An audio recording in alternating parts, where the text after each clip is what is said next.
exercício físico e saúde cardiovascular. Está começando mais um Sportcast, o seu podcast para falar sobre saúde e performance.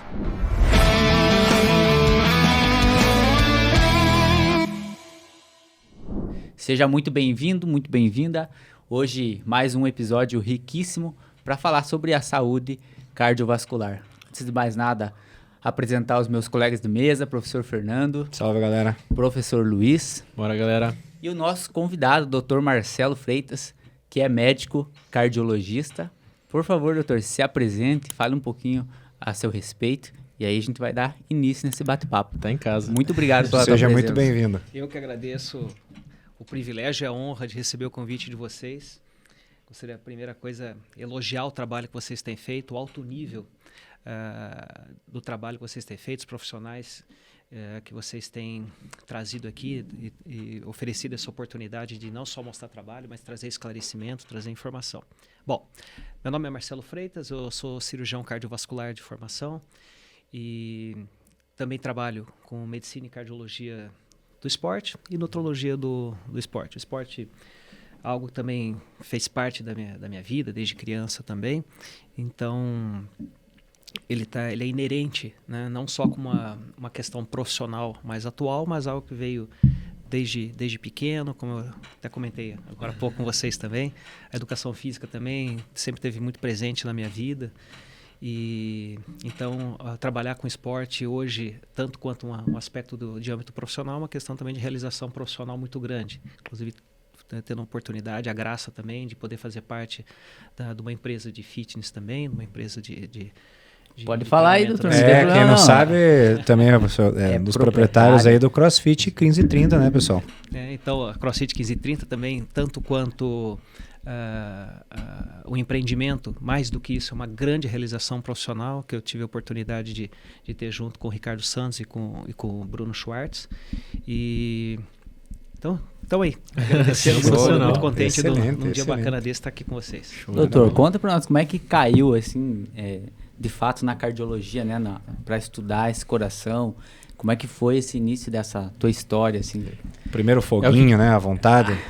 Então assim, já na faculdade de medicina, eu sempre tive, dentro do possível, dentro daquela rotina da faculdade de medicina, eu sempre continuei envolvido com esporte, né?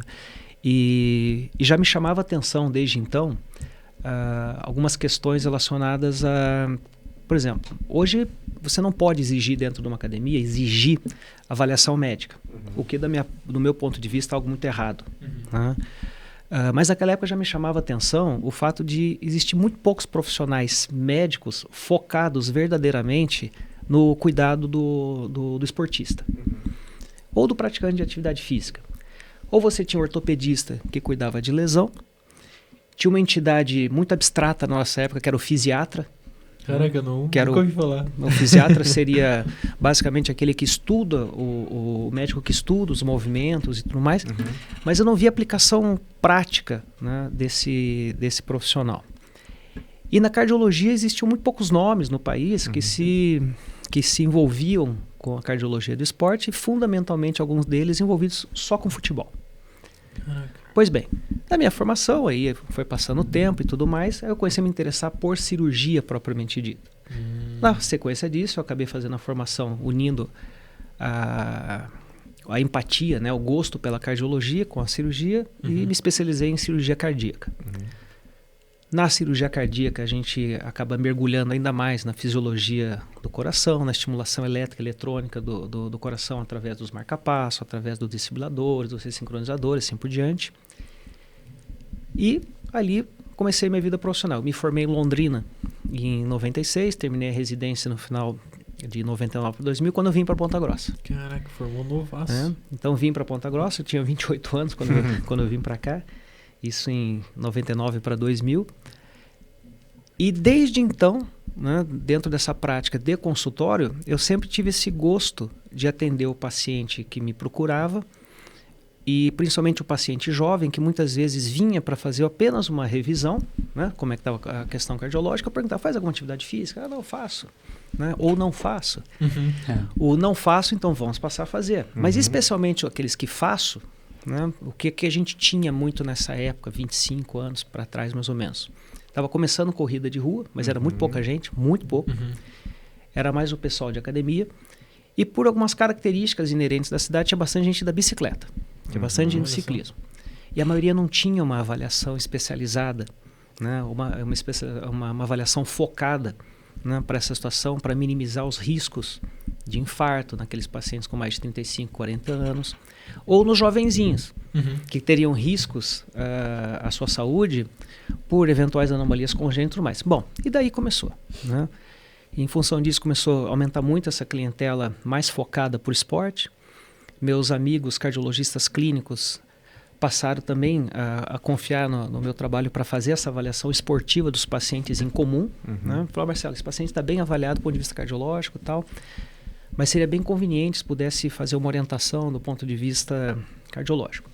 Aí a gente foi então para a pós-graduação em Medicina e Cardiologia do Esporte. Aí é aquilo que a gente vai se aprofundando cada vez mais, inclusive na fisiologia do esporte, no treinamento e tudo mais. A gente começou a agregar outras tecnologias de avaliação, não só da saúde, mas como a gente podia colaborar também na saúde, mas na performance dessa pessoa. Foi quando a gente começou a trabalhar, né, com a avaliação da ergospirometria, do teste cardiopulmonar. Né? Então aquilo para vocês, por exemplo, do cardiofísico, é uma ferramenta fantástica. Até brinco com os pacientes. Hoje, quando eu peço um teste cardiopulmonar para um paciente, eu falo assim, isso aqui é importantíssimo para mim. Para mim é joinha. É ótimo, eu posso te testar que você está muito bem. Mas para o seu treinador, para o teu coach... É, né? O suprassumo, né? Para o teu treinador, isso aqui é ouro. Né? Porque isso aqui você vai poder evoluir de uma forma segura, de uma forma consistente. Né? Então, assim foi acontecendo. E quando aconteceu, em 2014, a possibilidade de conhecer o CrossFit, isso se acentuou. Porque o que aconteceu? Uma das virtudes, né, que a gente vê do CrossFit é que ele trouxe de volta para dentro, né, do interesse do ambiente de fitness e tudo mais, pessoas das mais variadas idades, pessoas que nunca tiveram contato com atividade física. E essa é uma proposta original. A proposta original do CrossFit não é performance, Olha né? só. É saúde. É que quando chegou no Brasil, nos Estados Unidos já era muito avançado. Então as primeiras cenas que chegaram para a gente via internet era do grande campeonato mundial, o Open. Já chegou. Pessoal de altíssima RX performance. lá. Exatamente. Então a gente começou no Brasil com a primeira impressão que, primeiro, você tinha que saber fazer argola, né? Você tinha que fazer o bar mascap, né? Você tinha que saber pular corda dupla. Quando não, isso aí é 1%. Quando né? o básico era as adaptações para o pessoal. Exatamente, desde as crianças até o pessoal de mais idade. Pois bem, então só voltando para essa atenção.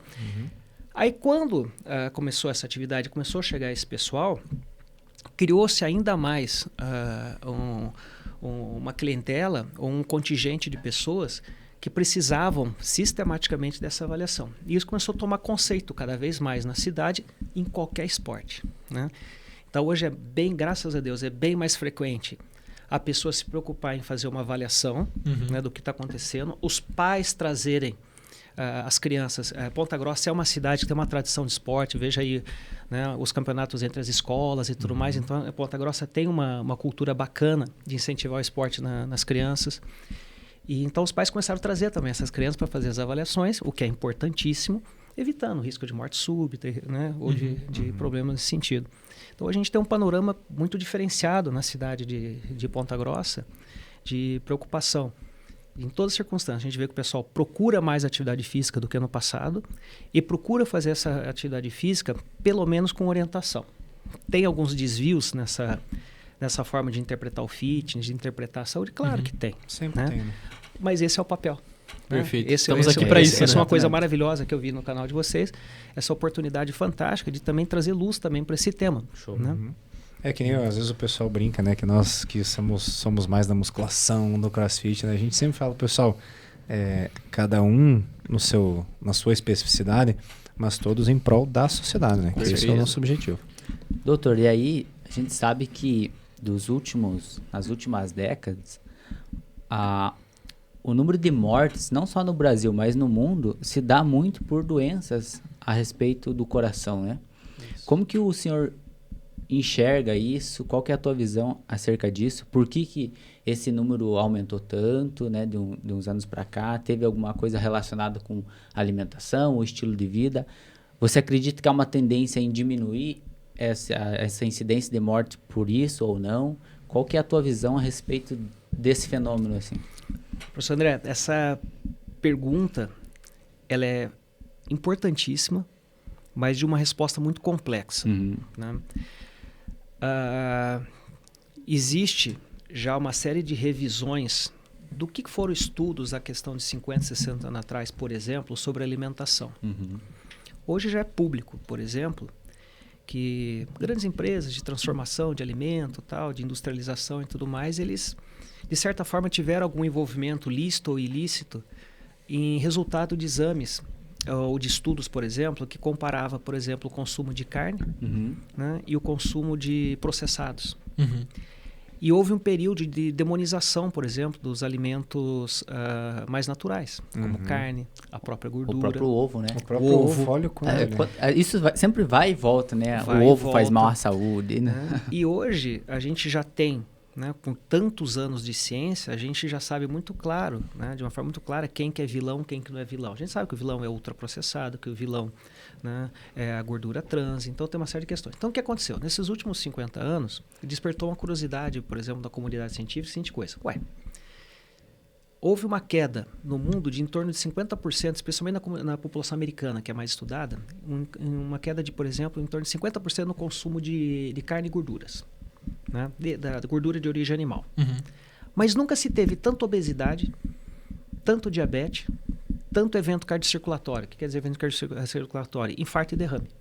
Perfeito. Mas se aquele alimento que diminuiu 50% era o culpado, por que aumentou tanto?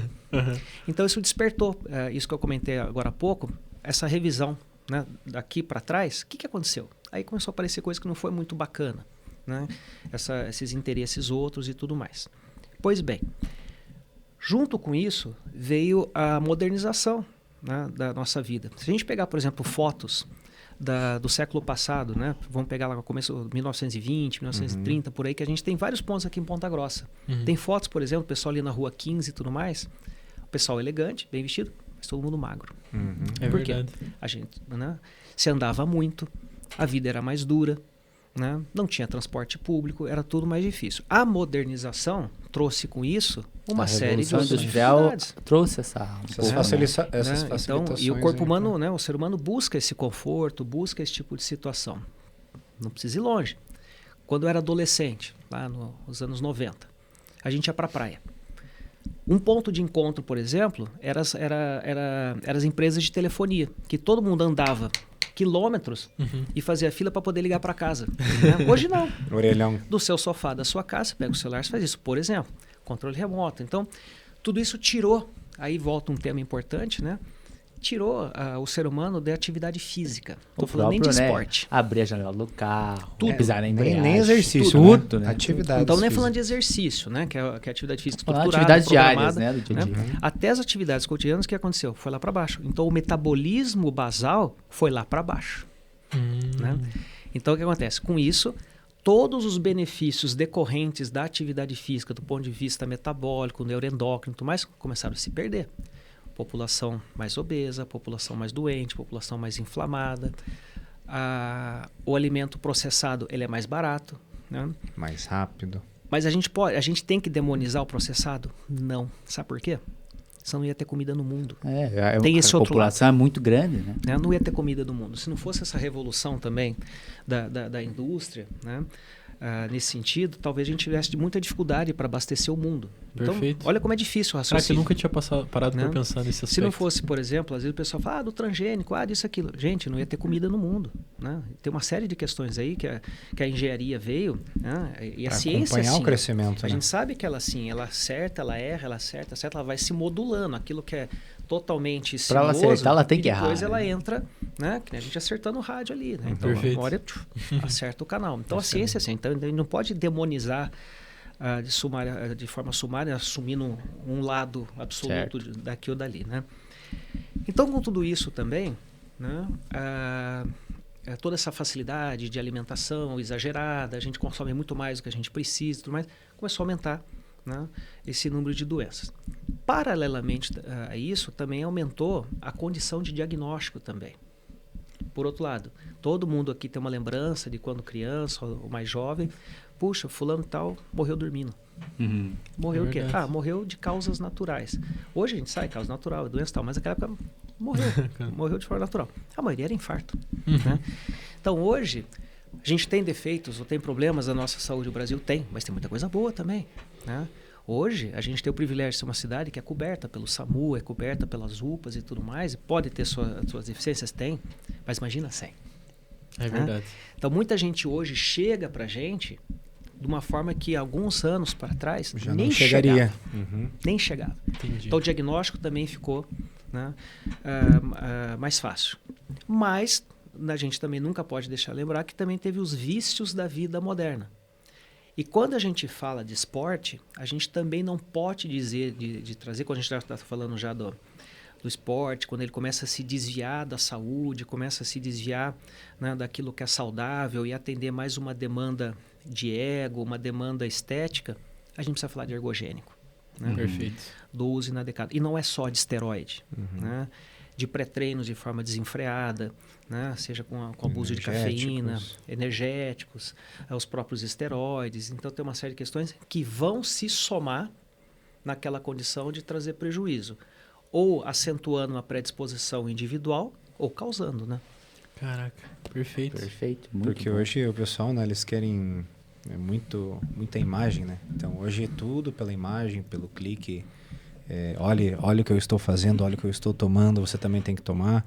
Então acaba que o pessoal, eles querem comprar tempo, às vezes ou utilizando tanto o esteroide, né? O pessoal Acelerar o processo, né? O pessoal bombeta, tomar lá, bombona mesmo, pessoal. Ou então, que nem eu brinco com o pessoal, eu sempre falo, cara, uma coisa ou outra você vai, num dia que você está muito desanimado, você faz um uso. É a mesma coisa que nós acabamos de falar o pré-treino, cafeína, né, por dos vezes. processados. Poxa, você não vai viver de processado. Mas num dia você pode colocar, né, ajustar na sua dieta, ou um dia que você sabe que vai estar mais corrido, você... Então, Perfeito. são coisas que você tem que ir agregando com consciência, né? Porque se usar indiscriminado, você está assinando o Perfeito. teu atestado. Né? Tanto que muita coisa, por exemplo, né, que ela é rotulada, ela é produzida como suplemento, o próprio nome diz, né? É para suplementar alguma coisa. Né? Né? Não é Não para é pra substituir, né? Né? Isso. Ou virar uma substituição, seja por qualquer motivo, né? Maravilha. Então sobre isso também certamente vira até uma questão de outro episódio, né? O que é bom, o que é ruim, e às vezes aquilo que é ruim numa forma de se entender, né? Ele pode ser muito bom em outra. Então, Perfeito. Né? Tudo é o contexto, né? Tudo é É o contextual contexto. específico É o para contexto. cada, né? Exato. Tem uma frase que o Fernando pontuou muito bem, né? Que às vezes o pessoal quer utilizar algum recurso ergogênico para acelerar um processo, né? Isso. Tem uma máxima filosófica que diz que o melhor atalho é sempre o caminho mais longo, né? Então não adianta, que nem o cara quer ficar muito forte, que nem o doutor que é forte e tal, faz os treinos lá de CrossFit. Não adianta, se você realmente quer ser forte de maneira consistente, é um tempo árduo, longo, fazendo praticamente a mesma coisa de maneira sistemática, organizada, para atingir um ápice e ser longevo dentro daquele contexto, né? Então, Sem dúvida. não adianta a gente querer pular etapas, né? E a gente está falando de fisiologia, né? E a fisiologia, ela não aceita desaforo.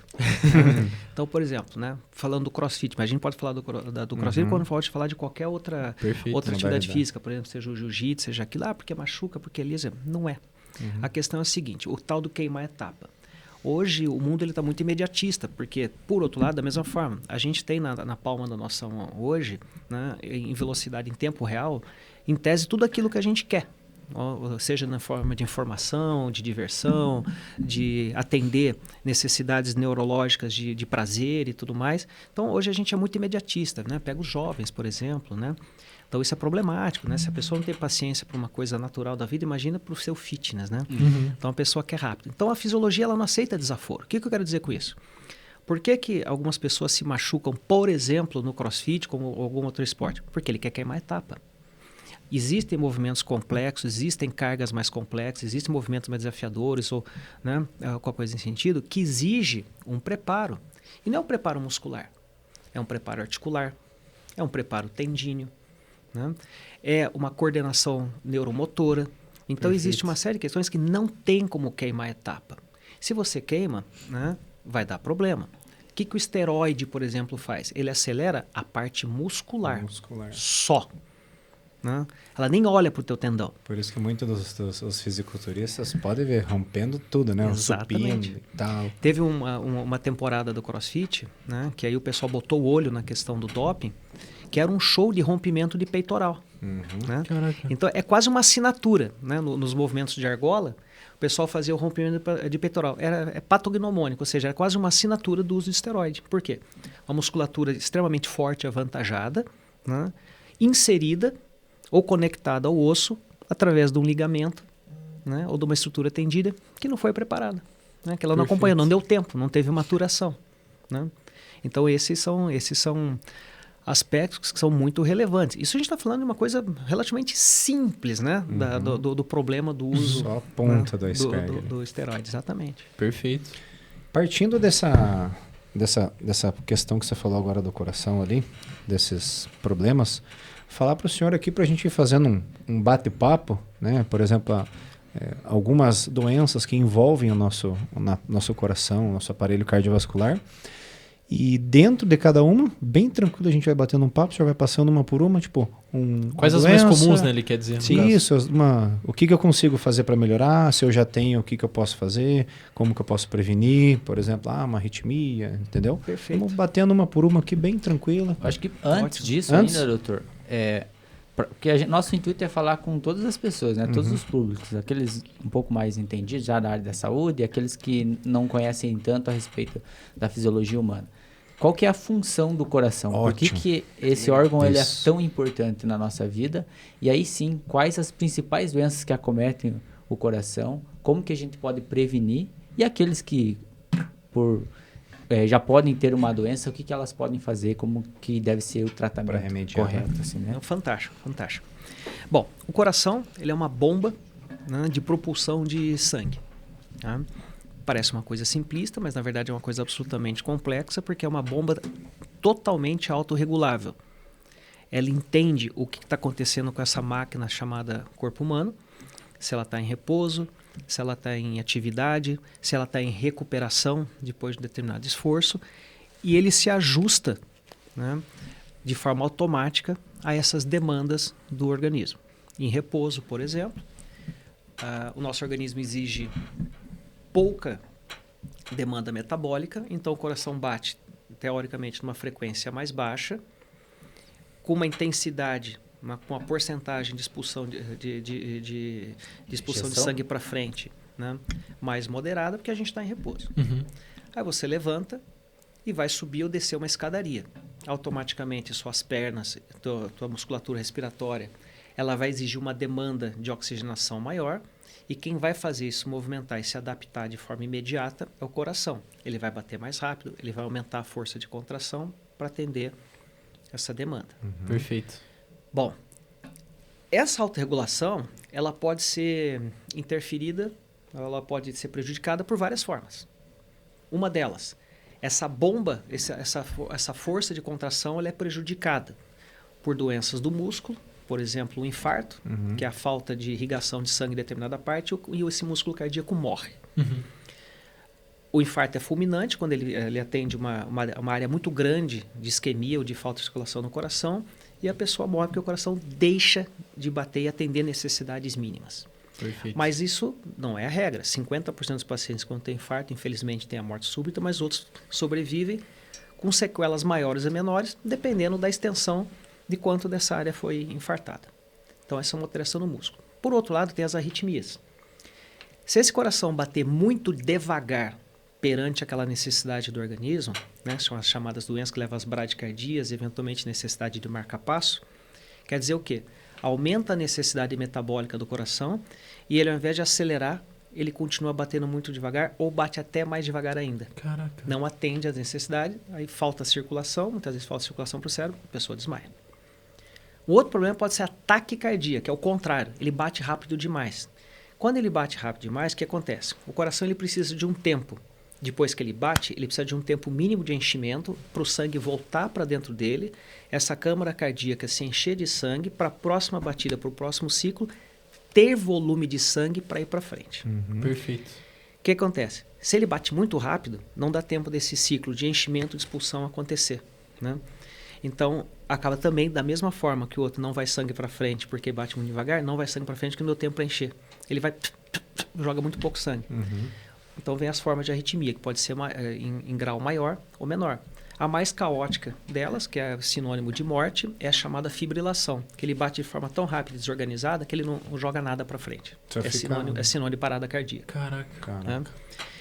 Bom, então a gente falou da bomba. Aí tem N coisas, né, que podem interferir. Então quando a gente fala, por exemplo, de cuidados com o coração, a gente precisa dividir em faixa etária. Né? Então, porque dessas doenças que eu falei para vocês, ou desses problemas, algumas vão ter mais expressão com mais idade, que são as chamadas doenças crônicas ou degenerativas, por exemplo, a doença do risco de infarto, algumas doenças de esclerose e calcificação das válvulas, pelo simples fato da pessoa viver mais tempo, né? Ou ter eventualmente uma predisposição genética para degeneração, ou ter um comportamento de vida relacionado com diabetes, hipertensão, sedentarismo e tudo mais, que vai prejudicar. Mas tem aquelas que nascem com a pessoa.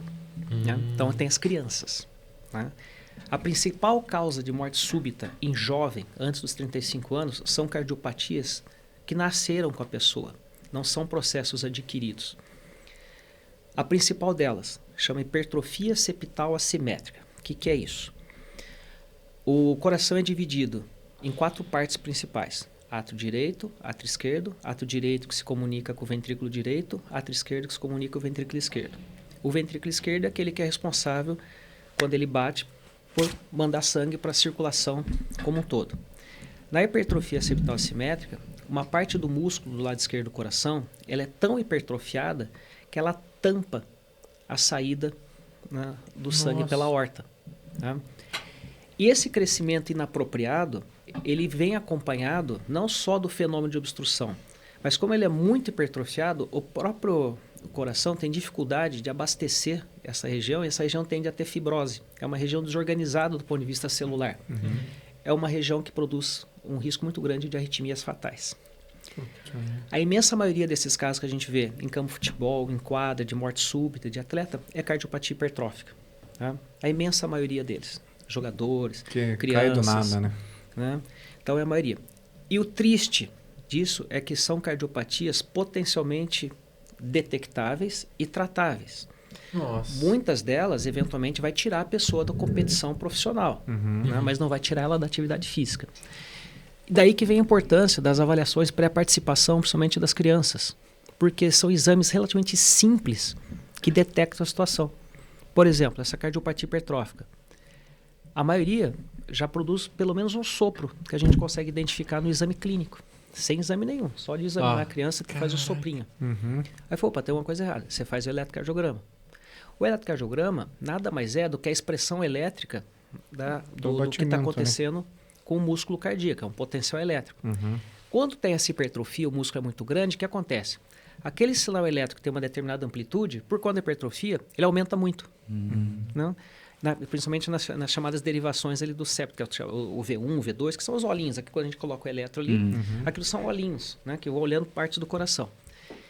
Então você pega a criança, tem um eletro, tem esse complexo do chamado QRS, né, esse complexo elétrico mais alto. Opa, tem uma coisa aqui. Deixa eu pedir o ecocardiograma para essa criança, que é o ultrassom. O ultrassom vai lá e vê. Não tem erro daí. Aí você vê, dependendo da intensidade, é um caso cirúrgico, dependendo da situação, é um caso só com medicamento, mas essa criança não vai fazer atividade física competitiva. Certo. Você tirou ela ou diminuiu o risco de ela fazer morte súbita.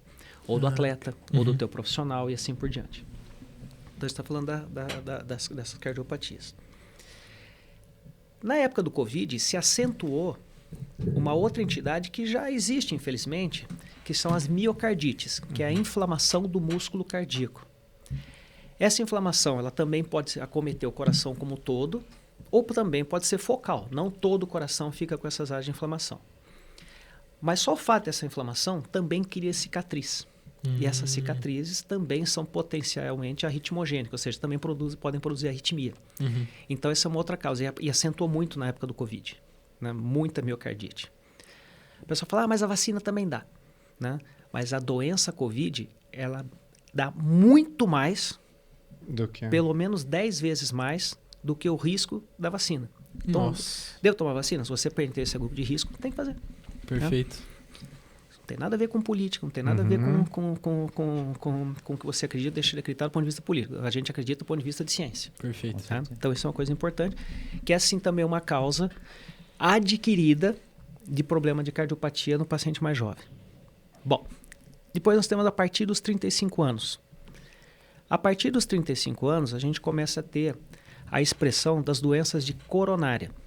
Né? As coronárias são as artérias que abastecem o coração, que o coração não é abastecido com o sangue que passa por dentro dele. Ele é nutrido pelas artérias coronárias, que quando o coração bate, esse sangue é expulso do coração pela aorta, aí sai a coronária esquerda e a coronária direita, que volta para abastecer o coração, da superfície para o fundo do coração. Pois bem, Perfeito. predisposição genética, diabetes, cigarro, hipertensão, sedentarismo, obesidade, colesterol alterado, tudo isso predispõe que na nossa circulação arterial vai se depositando placas de gordura, e essas placas de gordura, num processo de inflama, desinflama, inflama, desinflama, ela vai formando calcificação e vai causando obstrução, diminuição do calibre desses vasos. E essas placas, tanto quanto criam essa obstrução, elas também são inflamadas e eventualmente elas rompem. E romper, mais ou menos assim, a grosso modo, é como se fosse uma espinha pelo lado de dentro da coronária, que quando estoura essa espinha, a corrente sanguínea... Opa, o que é esse negócio aqui? Ela vai lá e forma coágulo, porque quando a gente machuca, a primeira coisa que faz, quando a gente faz um corte, Coagular. coagular, é uma reação nossa. Dentro da corrente sanguínea, se acontece alguma coisa estranha Mesma também, coisa. que a corrente sanguínea dispara a cascata de coagulação, que vai entender como aquilo como algo estranho, e vai formar um coágulo. Isso faz infarto. Daí interrompe o... Interrompe tchau. o fluxo, dependendo de onde for. Né? Imagina uma árvore. Se você tem uma árvore e ela fica doente naquele galinho lá da ponta, é um problema pequeno, não vai desconfigurar a árvore. Né? Agora, quanto mais perto do tronco, entendi. mais complicado. Mas vai ter que podar. Galhos grandes, o tronco, você pode perder a árvore inteira ou parte significativa dessa árvore. É a mesma coisa quando imagina, tanto que a circulação do coração, ela chama, ao começo dela chama tronco de coronária esquerda e assim por diante. Perfeito. E essas são as doenças que a gente avalia quando o pessoal fala assim, eu vou fazer meu check-up cardiológico. É isso que a gente vai atrás. Perfeito. Os fatores de risco, colesterol, triglicerídeo, glicose, assim por diante. Faz o teste o eletrocardiograma, o teste da esteira. E por que o teste de esteira também, não só o eletrocardiograma? Porque o eletrocardiograma, muitas vezes de repouso, a pessoa Ele está tá paradinha. O coração, para a situação de repouso, está bem. O teste ergométrico, que é o teste da esteira, ele vai testar esse coração sob estresse físico. Perfeito. Né? Ele tendo que trabalhar mais, ele tendo que jogar mais sangue. Então, se houver falta de circulação para o próprio coração, eventualmente a gente vai ter alterações no eletrocardiograma. Não é o exame 100%. Tá? Mas a gente vai juntando informações. São dados, né? Perfeito. Juntando dados. Então, a gente vai diminuindo os riscos. Então, a gente vai fazendo a estratificação de risco dessa pessoa para uma atividade física ou para a vida dela através desse score, com informações clínicas e informações laboratoriais. Qual que é a idade ideal para começar a fazer esses testes aí que se considera Então, importante? assim, como o principal fator de risco é o genético. Né? Então, muitas vezes eu tive vários pacientes que infartaram, que a gente precisou operar, fazer as pontes safenas, a mamária. Puxa, o sujeito está lá nos seus 40 anos, é atleta, né? Atleta mesmo, né? Eu tenho uma atividade física e teve, puxa, mas se eu fiz tudo isso, né? E aconteceu isso mesmo, não adiantou nada. A resposta que eu dou é o seguinte, imagina se você não fizesse. Talvez a gente não tivesse nem tendo essa conversa. É verdade. Então você ainda foi abençoado com a possibilidade de poder fazer Uma um tratamento, segunda fazer a chance. cirurgia. Né? Por quê? Porque a característica, a herança genética é a mais influente. Então o que eu quero dizer com isso? Se a pessoa tem história familiar de primeiro grau, ou seja, principalmente pai, mãe, irmão, que teve um evento cardiológico, um infarto, né? Ou uma isquemia, ou mesmo um AVC antes dos 50 anos, nós somos potencialmente de risco maior. Então, a gente já precisa começar a avaliar mais cedo. Então, eu particularmente já começo, apesar dos protocolos, muitas vezes falar a partir de 35, 40 anos, eu na primeira oportunidade que a pessoa tem, eu já pelo menos já faço esse screening para saber, eu preciso saber como é que você funciona. Como é que é teu colesterol, teu triglicerídeo, como é que é a tua glicose, como é que é a tua pressão, como é que é tudo isso aí. Porque se você tem essa predisposição tão forte, vamos contrabalancear. Né? Às vezes você nem tem, tá tudo certinho, mas vamos manter isso aqui.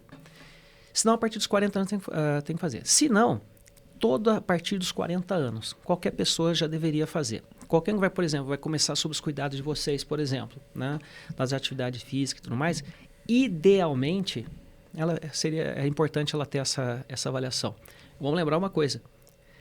Talvez ela tenha sobrevivido até hoje com alguma daquelas cardiopatias congênitas. Né? Verdade. Que ela vai começar a fazer uma atividade física agora e vai aumentar a demanda metabólica, a demanda do coração. Tudo aquilo que não apareceu até agora. Né? Às vezes não é nem doença coronariana. São aquelas que nasceram com ela e tiveram quietinha até então. Pode se manifestar agora. Então daí que se mostra a importância. Puxa, mas é caro. Né? Mas a gente tem várias formas de avaliar isso aí. Então, a gente tem, por exemplo, os testes, né? Os questionários de performance, o Parquet, por exemplo. Né? Então, você não vai pedir para todo mundo. Né? Então, vamos trabalhar então com o fator de risco, vamos excluir, vamos diminuir. Se a pessoa tem uma história familiar muito forte, ou pessoal, né? Aí a gente não tem como fugir disso. Mas a gente tem que fazer força para isso, sabe? Se a gente não pode exigir, dentro, por exemplo, de uma estrutura empresarial de uma academia, a gente não pode, por força de lei e tudo mais, como eu já disse para vocês, eu acho muito errado, a gente pode recomendar. Perfeito. Né? Porque quanto mais dados você tem, menor esse risco súbito, né? A gente não dá tiro no escuro daí, né? Não dá tiro. E olha só, então se a pessoa ela tem um potencial risco, ela está proibida de fazer atividade física, pelo contrário, mesmo o cardiopata, ele tem que fazer atividade física. Só que você vai dimensionar. Né? Perfeito. Então, por exemplo, nós temos um grupo de terceira idade. Faz crossfit? Faz. Mas igualzinho todo mundo? Igualzinho. Mas na mesma intensidade? Dele sim, não do outro. Perfeito. Tudo é proporcional. Né? Tudo tem que ser proporcional. Então a gente acaba usando também muito para reabilitação cardíaca. Então tem pessoas que falam assim, puxa, o que eu faço agora, depois que ele já foi liberado da fisioterapia, daquela fase mais próxima, tal, eu preciso começar a fazer uma atividade física proporcional, né? ou supervisionada. Então assim, você vai buscar um personal trainer, onde a gente sempre faz o contato, né? Para explicar que situação que aquela pessoa está, porque eu explico para ela, ó, depois, por exemplo, principalmente depois de um tratamento cardiológico, em especial cirurgia, o problema tinha antes. Né? Se não ficou nenhuma deficiência no coração, né, você tem que fazer atividade física. Às vezes o pessoal, que nem a gente dá autopaciente, puxa, em casa tem 2, 3 anos de escada, eu posso subir? Deve. Por favor. O risco você corria antes. Né? Você tinha o coração, por exemplo, as artérias entupidas e estava fazendo tudo isso. Né? Agora não só pode, como deve. Né? Perfeito. Depois da cirurgia, por exemplo, minha vida vai voltar ao normal? Depende como é que era o teu normal. Se o teu normal era ficar no sofá, comendo errado e tudo mais, sua vida vai ser diferente. Não vai voltar ao normal, não vai voltar. Esse normal aqui não, amigão. Esse normal não. A gente Perfeito. vai mudar esse normal. Nossa, Doutor, e com relação ao... É que o doutor elucidou muito bem e fez toda uma elucidação que esclareceu essa questão relacionada ao desenvolvimento das doenças, tanto dos mais novos quanto até mesmo para os mais velhos, né? E em paralelo a tudo isso, a questão relacionada ao tratamento e prevenção. O que o doutor poderia elucidar para nós? Por exemplo, a questão do exercício físico é sempre válida, tem momentos que não, alimentação, rotina. O que o doutor poderia passar para nós acerca desse tema? Professor Luiz, esse é o mundo ideal. Né? Mas a gente tem uma tendência a entender como o mundo ideal como se fosse uma forma de fuga para falar que não dá para empreender dessa forma. Pelo contrário. Então, a prevenção, eu tenho certeza que todo mundo que está aqui nessa sala e todo mundo que está ouvindo sabe. A gente sabe o que tem que fazer de certo. Né? O difícil é colocar em prática. Né? Porque, a rigor, são basicamente 3 coisas. A gente se alimentar de forma adequada, né? A gente dormir de forma adequada e fazer atividade física. Né? Em princípio, parece simples, mas colocar isso em prática é difícil. É difícil. Perfeito. O equilíbrio, Sempre, né? Disso, Isso é difícil. Então, assim, não adianta se a gente não tiver um equilíbrio dessas 3 partes principais. Quando eu falar de sono, eu vou falar de saúde mental, principalmente, né? Então, se a gente não tiver equilíbrio dessas 3 partes, se outras 2 estiverem boas, mas uma dessas 3 partes, seja atividade física, seja a higiene mental, né? e seja a alimentação estiver adequada, alguma coisa não vai funcionar. Então, essa equação, por isso que é tão difícil, porque a gente precisa colocar as 3. A gente precisa colocar as 3.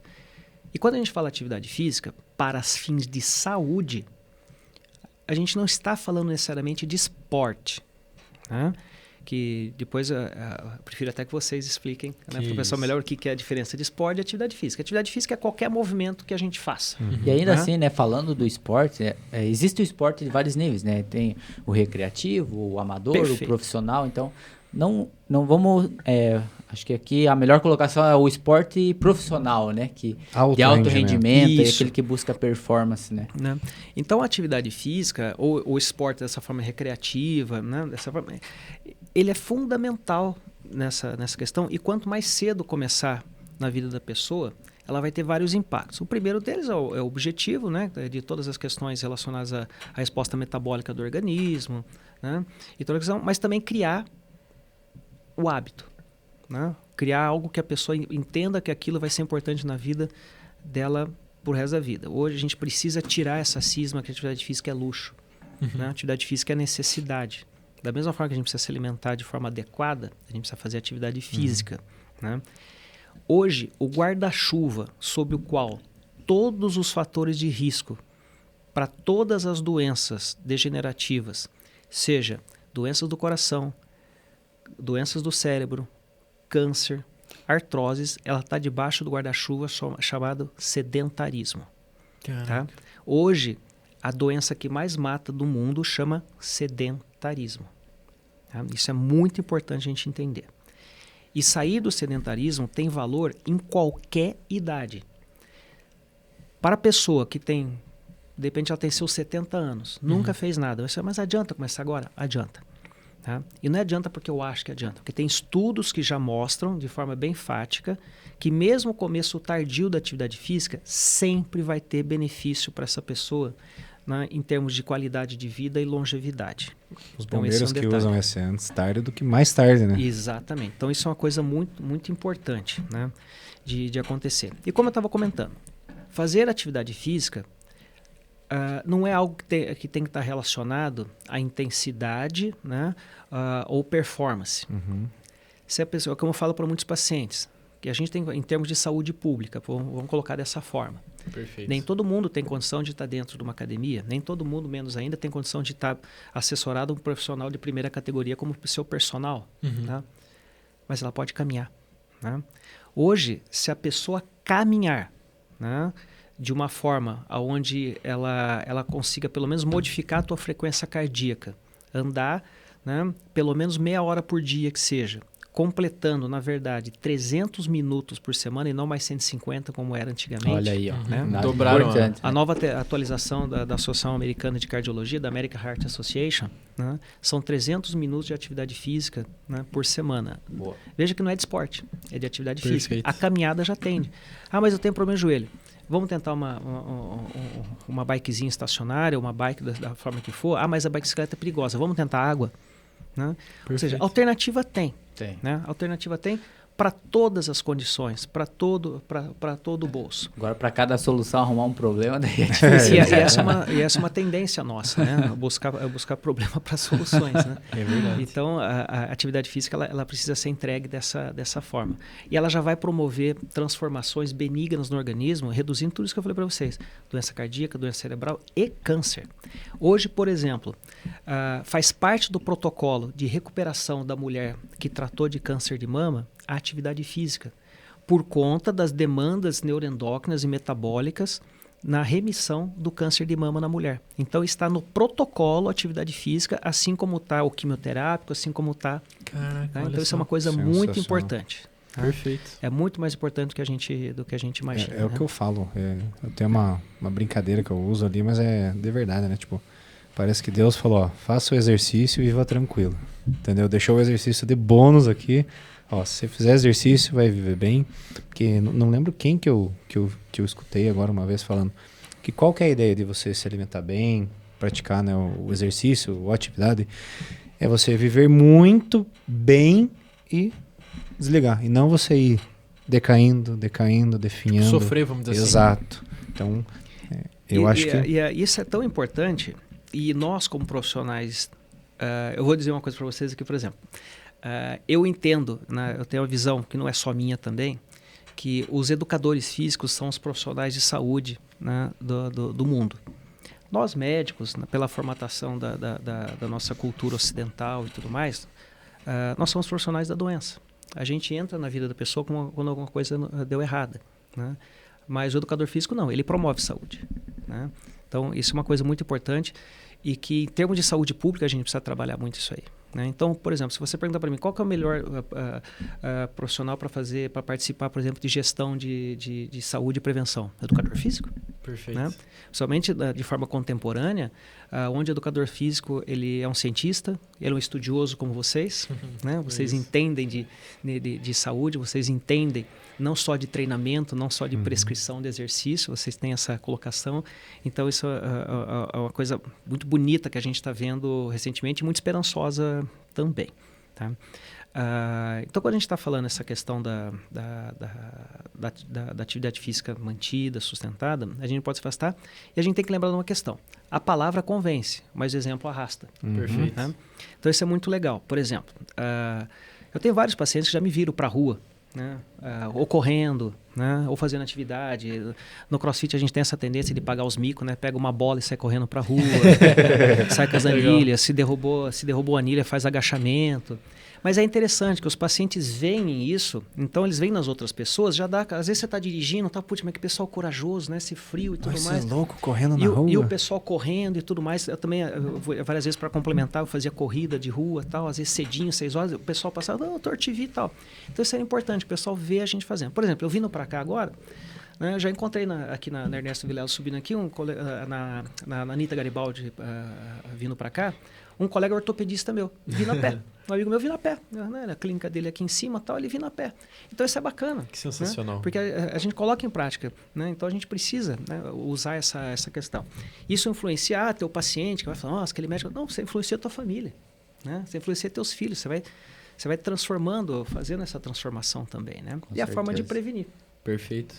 Doutor, para a gente ir para um segundo bloco, falar sobre os anabolizantes, de modo geral, eu queria 2 coisas agora. Que se falasse um pouquinho a respeito do infarto, dos sintomas do infarto, o que eu devo fazer, como que eu sei que eu estou infartando e o que eu devo fazer perante essa situação. Acho que primeiro essa questão, se puder falar para nós, por gentileza. Esclarecer bem, né, a questão do infarto. Porque às vezes a pessoa diz, tô com uma dorzinha aqui, principalmente homem, né? Homem gosta, né? Tô com uma dorzinha, não é nada. E quando que formiga, por quê, como é que é? Quais são os sintomas? São todas questões muito interessantes, muito importantes, né, que tem uma relevância social crucial. Os sintomas clássicos do infarto.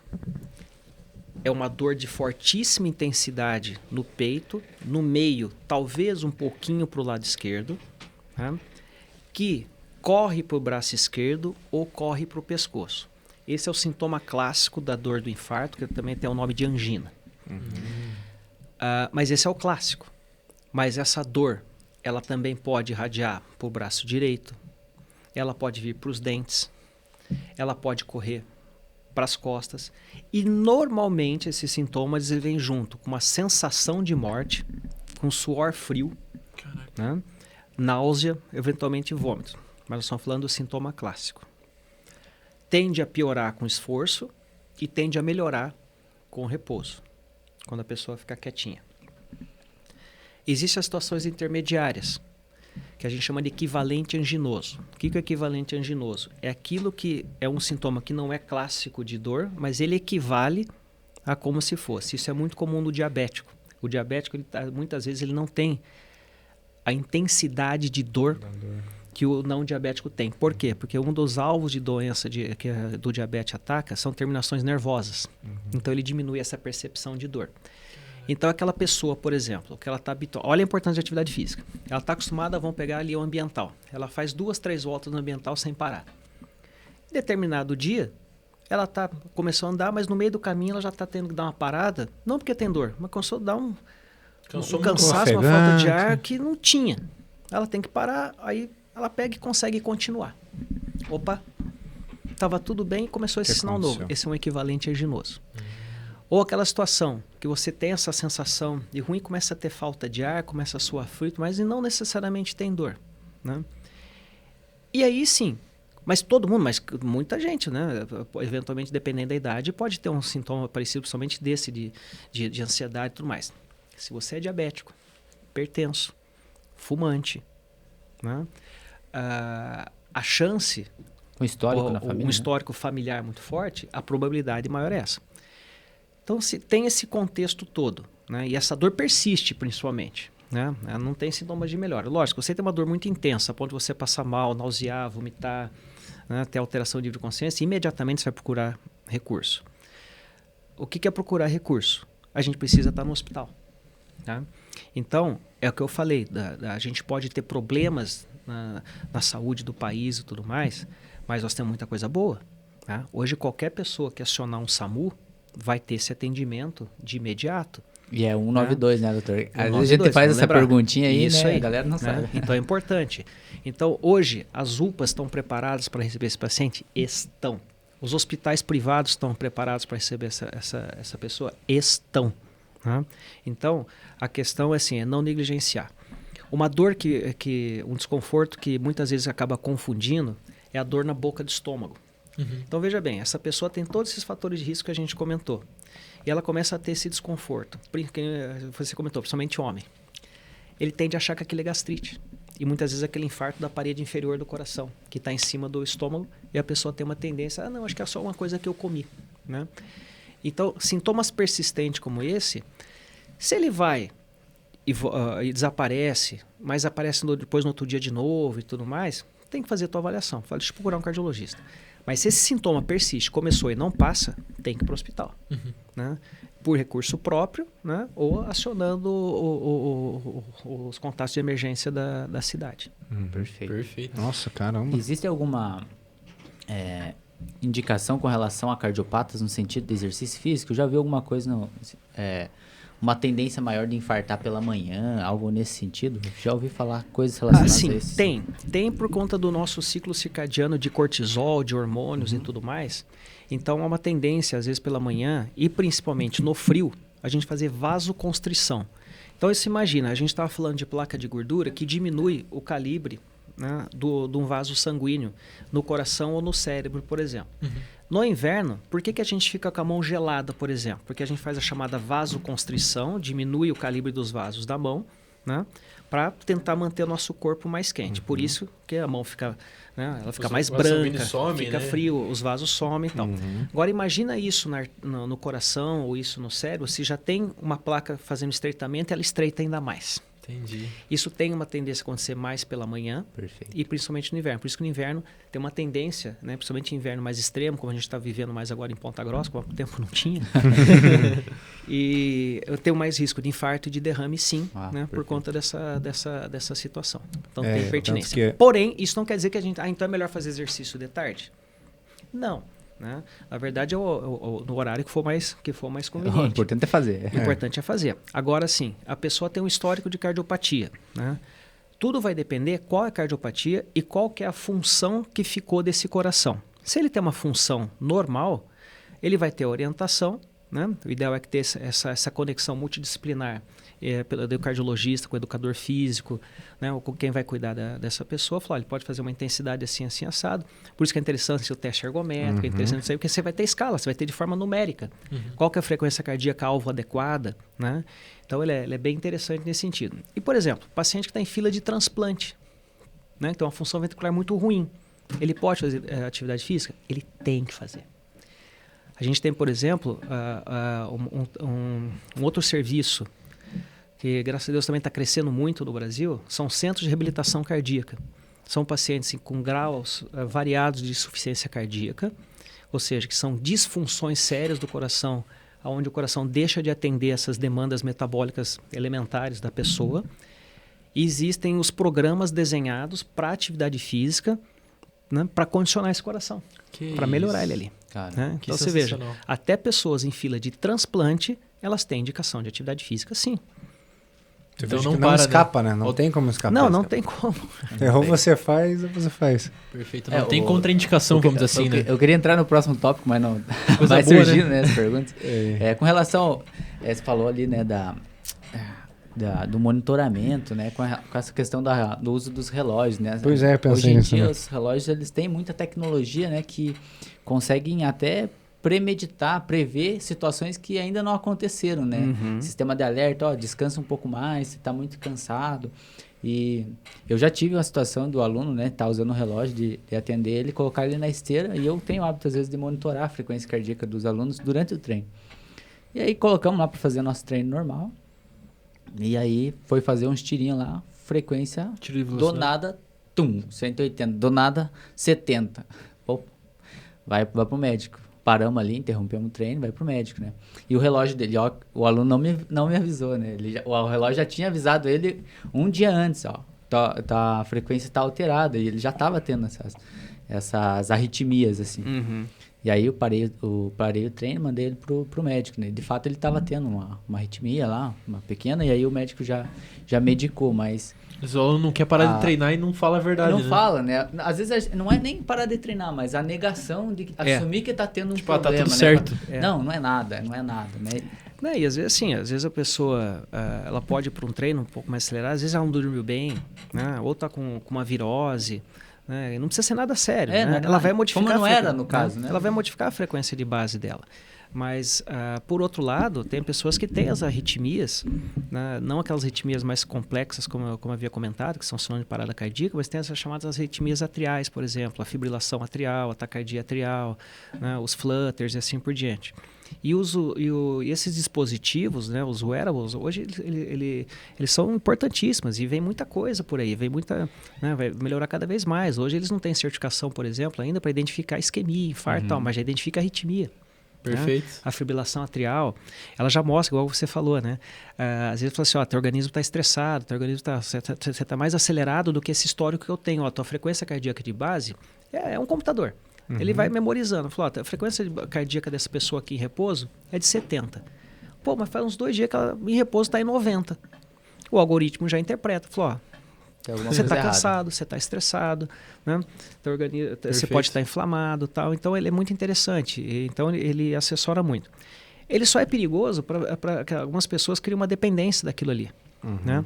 Então, qualquer variação de ritmo, e às vezes ele não é 100%, né? Ele tem que estar bem ajustadinho no corpo, às vezes suor atrapalha, tem alguns detalhes, tem gente que fica muito psíquica com aquela questão também, né?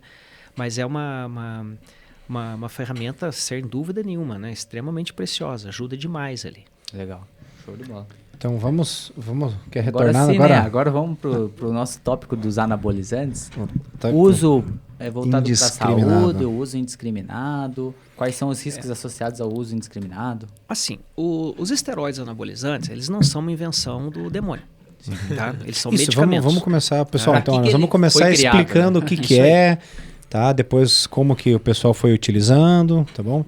Então, assim, os esteroides anabolizantes, quando eles foram criados pensando em tratar doenças, né, ou condições patológicas do ser humano. Então, por exemplo, nós temos, vou falar de uma forma ampla, existem esteroides, por exemplo, que eles são utilizados para recuperação de metabolismo proteico, né, por exemplo, de pacientes grandes queimados, pacientes politraumatizados com perda muscular muito grande, pacientes que não conseguem sair de respiração de ventilador mecânico por fadiga muscular. Então, o esteroide, pela capacidade de fazer o chamado balanço nitrogenado positivo, ou seja, que é o processo de ganho de massa muscular, se ajuda na recuperação legítima dessa pessoa. Existem outras situações, por exemplo, pacientes com determinados tipos de anemia, né? Então, existem alguns esteroides que eles têm a propriedade de ajudar no aumento de glóbulos vermelhos, né? E, então, existem muitas outras situações, por exemplo, de síndromes vasoplégicas, né? Algumas outras questões ali que têm uma indicação formal.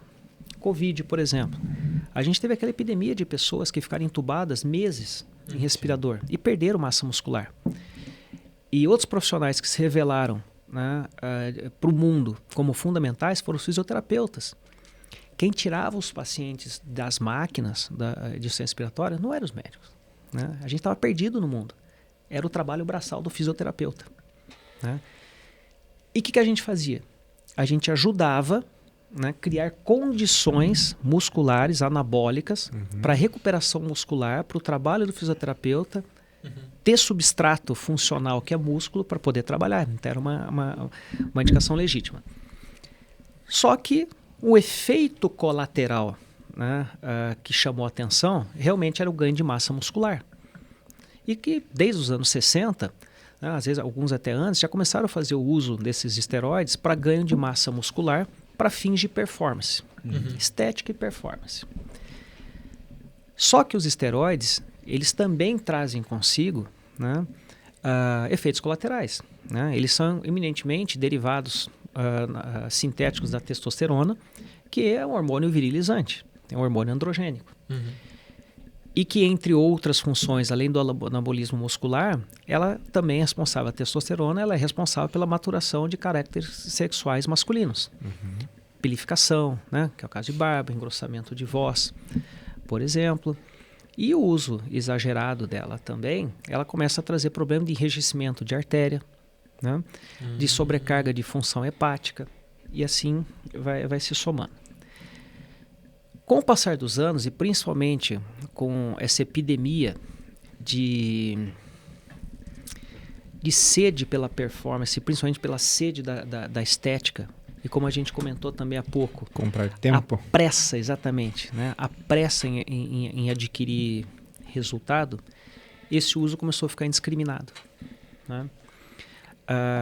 No Brasil, oficialmente, a gente tem muito pouco esteroide certificado pela Anvisa para uso adequado. Um deles, por exemplo, no caso dos homens, para reposição de testosterona na situação patológica de déficit de produção de testosterona pelo homem. E também desde que esse déficit coincida com sintomas clínicos da falta de testosterona. Testosterona baixa não é sinônimo de doença e nem sinônimo de necessidade de reposição. Se a pessoa, né, que essa avaliação tem que ser individual, se ela tiver com o seu aspecto cognitivo adequado, tua vida sexual, que é o parâmetro dela, não da internet, não do vizinho, tiver adequada, né, tiver com todas as questões de ordem metabólica em ordem, ele não precisa repor testosterona. Agora, tem a testosterona baixa e tem um complexo clínico de fraqueza, indisposição, dificuldade na vida sexual e tudo mais, pode ser que ele tenha uma indicação sim. Tá? Então, isso é reposição. Tudo que for diferente disso não é reposição, é uso inadequado.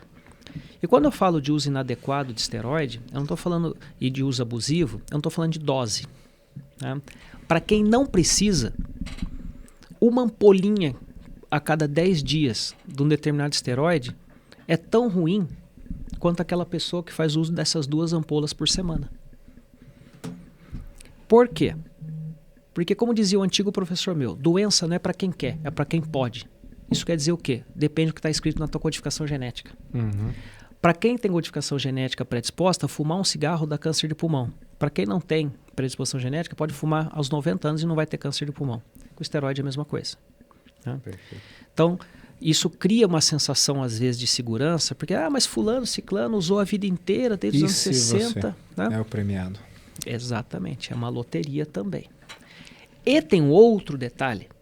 Até muito pouco tempo atrás, nós não tínhamos ferramentas de diagnóstico, especialmente de doença cardíaca, do uso de esteroides como a gente tem, de forma mais franqueada, especialmente no Brasil, de 2 anos para cá.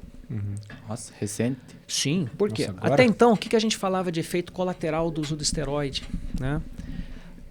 Era a sobrecarga do fígado, né? Era o colesterol triglicerídeo alterar, o colesterol ruim subir, o colesterol bom abaixar. Era fazer uma intolerância à glicose, era basicamente exame laboratorial nesse sentido. Cair cabelo no homem, né? Acne, né? Gordura na pele, a mulher que engrossa a voz, que também tem dificuldade de queda de cabelo, que eventualmente faz a masculinização do organismo, que faz a hipertrofia de clitóris, que muitas vezes é reversível. Então a gente tinha esses parâmetros. E é público e notório, todo mundo viu também nos últimos 2, 3 anos, a quantidade de fisiculturistas que passaram a morrer. Isso é meio óbvio, né, doutor? Você pega assim, eu vou tomar um anabolizante para ganhar massa muscular. E o coração é um músculo, pô. Perfeito. Que tá trabalhando o dia inteiro. E aí vem um detalhe importantíssimo, professor. E para treinar, o que tem que fazer? Tem que bater mais. Então, e olha só, eu uso o esteroide. Se eu treinar pesado, eu sou de competição, eu vou treinar, sei lá, treinar peso, né? Entre ir e voltar da academia, descanso, sério. Se eu treinar sem parar 3 horas é muito. Sem parar. Vamos tirar desconto, é demais, né? Talvez nem isso. Somar todo o período que você fica puxando ferro, fazendo coisa. 2 horas, 2 horas e meia, Teu coração é 24 horas por dia. É 24 horas por dia. Ele não descansa, né? E ele é um músculo vermelho, é um músculo esquelético tanto quanto aquele. Então, se ele tiver a predisposição a hipertrofiar de forma inapropriada, ele vai hipertrofiar. Você vai começar a enrijecer artérias, você vai fazer a hipertensão. E por que eu falei de 2 anos para cá? De 2 anos para cá, um dos principais exames usados para avaliar a condição cardiológica é a ecocardiografia. Né? O ecocardio ele tem a capacidade de avaliar o tamanho do coração, espessura das paredes do coração, os volumes de sangue dentro do coração e competência das Esse é o válvulas. padrão ouro, doutor? Esse é o... Hoje é, Padrão. né? Junto com a ressonância e tudo mais. Ele acaba sendo o padrão porque ele é acessível. Né? A ressonância já é mais complicada, já é mais cara, depende, demora, né? Vai contraste e tal, e ultrassom não. Só que, de alguns anos para cá, começou a ficar popular. Não que inventaram de 2 anos para cá, mas começou a ficar mais popular, até porque os softwares dos aparelhos de ecocardiograma, que é um computador, eles começaram a incorporar a tecnologia da chamada de avaliação do trabalho da célula cardíaca. O que quer dizer isso? De uma forma bem resumida. O músculo cardíaco é uma célula que trabalha encolhendo, fazendo contração. Essa célula ela é saudável quando do tamanho original dela, ela encurta pelo menos de 20 a 21% do tamanho dela. Se ela encurtar menos que isso, né, quando ela faz a contração, ela já não está tão saudável. E essa tecnologia de avaliação dessa propriedade em particular, que é quase nível da célula e não do coração como um todo, ela começou a ser incorporada mais recentemente. É a avaliação chamada do trabalho cardíaco ou do chamado strain longitudinal. O strain longitudinal é justamente isso, o estresse longitudinal, ou seja, a capacidade de encurtamento dessa célula. O esteroide, ele começou a se observar que o coração ainda tinha função global, que era aquilo que a gente via mais popularmente, normal. Só que nesse nível já mais celular, já tinha alteração. E essa alteração já era o prenúncio do que vinha para frente. Que era o coração endurecer, perder a função diastólica, que é a capacidade dele de relaxar e receber sangue, e na sequência perder função. A gente só via quando já perdia a função. Nossa, agora tá vindo no... Né? Agora, quando a gente faz o ecocardiograma, o pessoal a gente já pede, eu quero com avaliação do trabalho cardíaco, do strain cardíaco. E o que a gente começou a observar nos últimos anos? Esse strain, que deveria ser pelo menos de 20% a 21%, começou a aparecer com 15%, 12%. Caramba. Gera um prenúncio de algo catastrófico que estava a vir a acontecer. Qual que é o problema disso? Quando ele já está mais acentuado, há uma grande chance de já ser irreversível esse processo. Então, de repente, a gente teve uma multidão de usuários de abusivos, né, ou inadequados de esteroide, com esse chamado strain alterado. Ou seja, o coração no macro, né, no exame mais convencional, normal, mas quando a gente ia para o strain, e graças a Deus, por exemplo, no Ponta Grossa, a gente tem vários colegas altamente habilitados em fazer esse exame. Que beleza. Né? Mas começou a aparecer um monte de gente que até então, até ontem, Tava zero. estava normal. Eu acompanho, tá tudo normal. E na verdade o cara estava profundamente doente. Caramba. E o que tem de fazer? Parar o esteroide. Não tem outro jeito. Mas eu posso usar um pouquinho? Não. Porque você tem uma predisposição genética para fazer isso aqui. A gente já viu qual que é o gatilho, a gente já viu quem que é que desperta. Tem que parar. E a gente que está no meio, a gente sabe, você falar para alguém que usa de forma intensa, não porque ele é malandro, mas porque ele incorporou aquela atividade física, Às vezes incorporou é o próprio fisiculturismo. atleta do fisiculturista, É o né? próprio atleta, é o meio de vida do cara, o cara se identifica através daquilo. Né? E é você falar à pessoa, você tem que parar. Cara, você tirou o chão da pessoa. E muitas vezes você tirou o chão, não é porque você falou que o coração dela está doente. Você falou que ela vai ter que parar de ter aquele resultado. Não é que ela tem que parar de treinar. Né?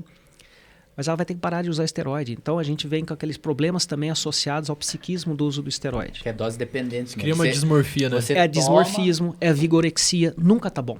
Eu sempre tô pequeno. Sempre tá ruim. Aí você vai falar pro cara, né? Você vai falar pro rapaz, especialmente pro homem, né? Na mulher também tem essas alterações, mas como a carga de esteroide é um pouquinho menor, né?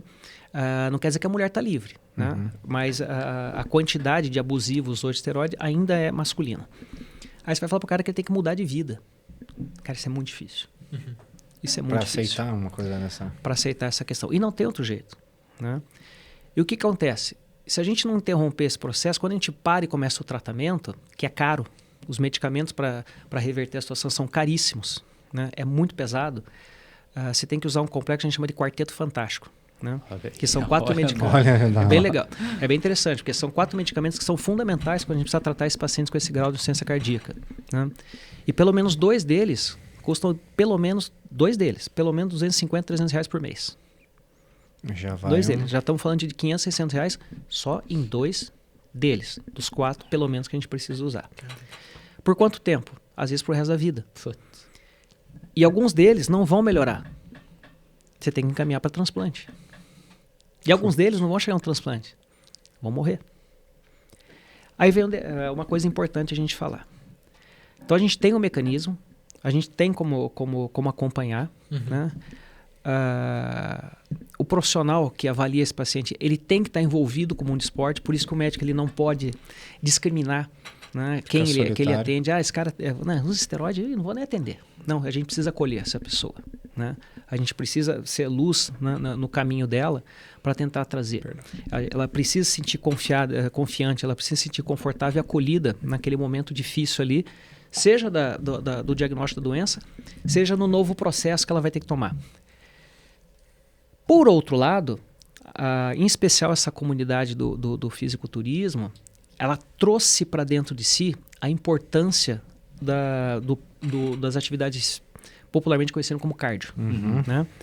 Por que é o popular cardio? São os exercícios de ordem metabólica, né? Que a gente mantém sustento por mais tempo, tal, que é a corrida, bicicleta, esteira e tudo mais, que faz essa variação de frequência cardíaca e tudo mais, porque são esportes que trabalham muito justamente essa capacidade do coração relaxar. Mais do que ele bater forte, por exemplo, quando a gente faz uma carga de peso, essa atividade dita aeróbica, ou cardio, ela trabalha o relaxamento do coração.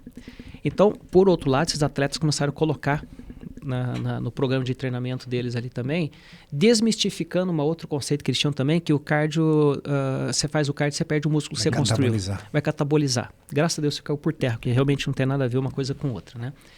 E, então esse detalhe é importante. Mas, quando a gente fala de esteroide, a gente está falando de um componente de um grupo chamado ergogênicos. Tá?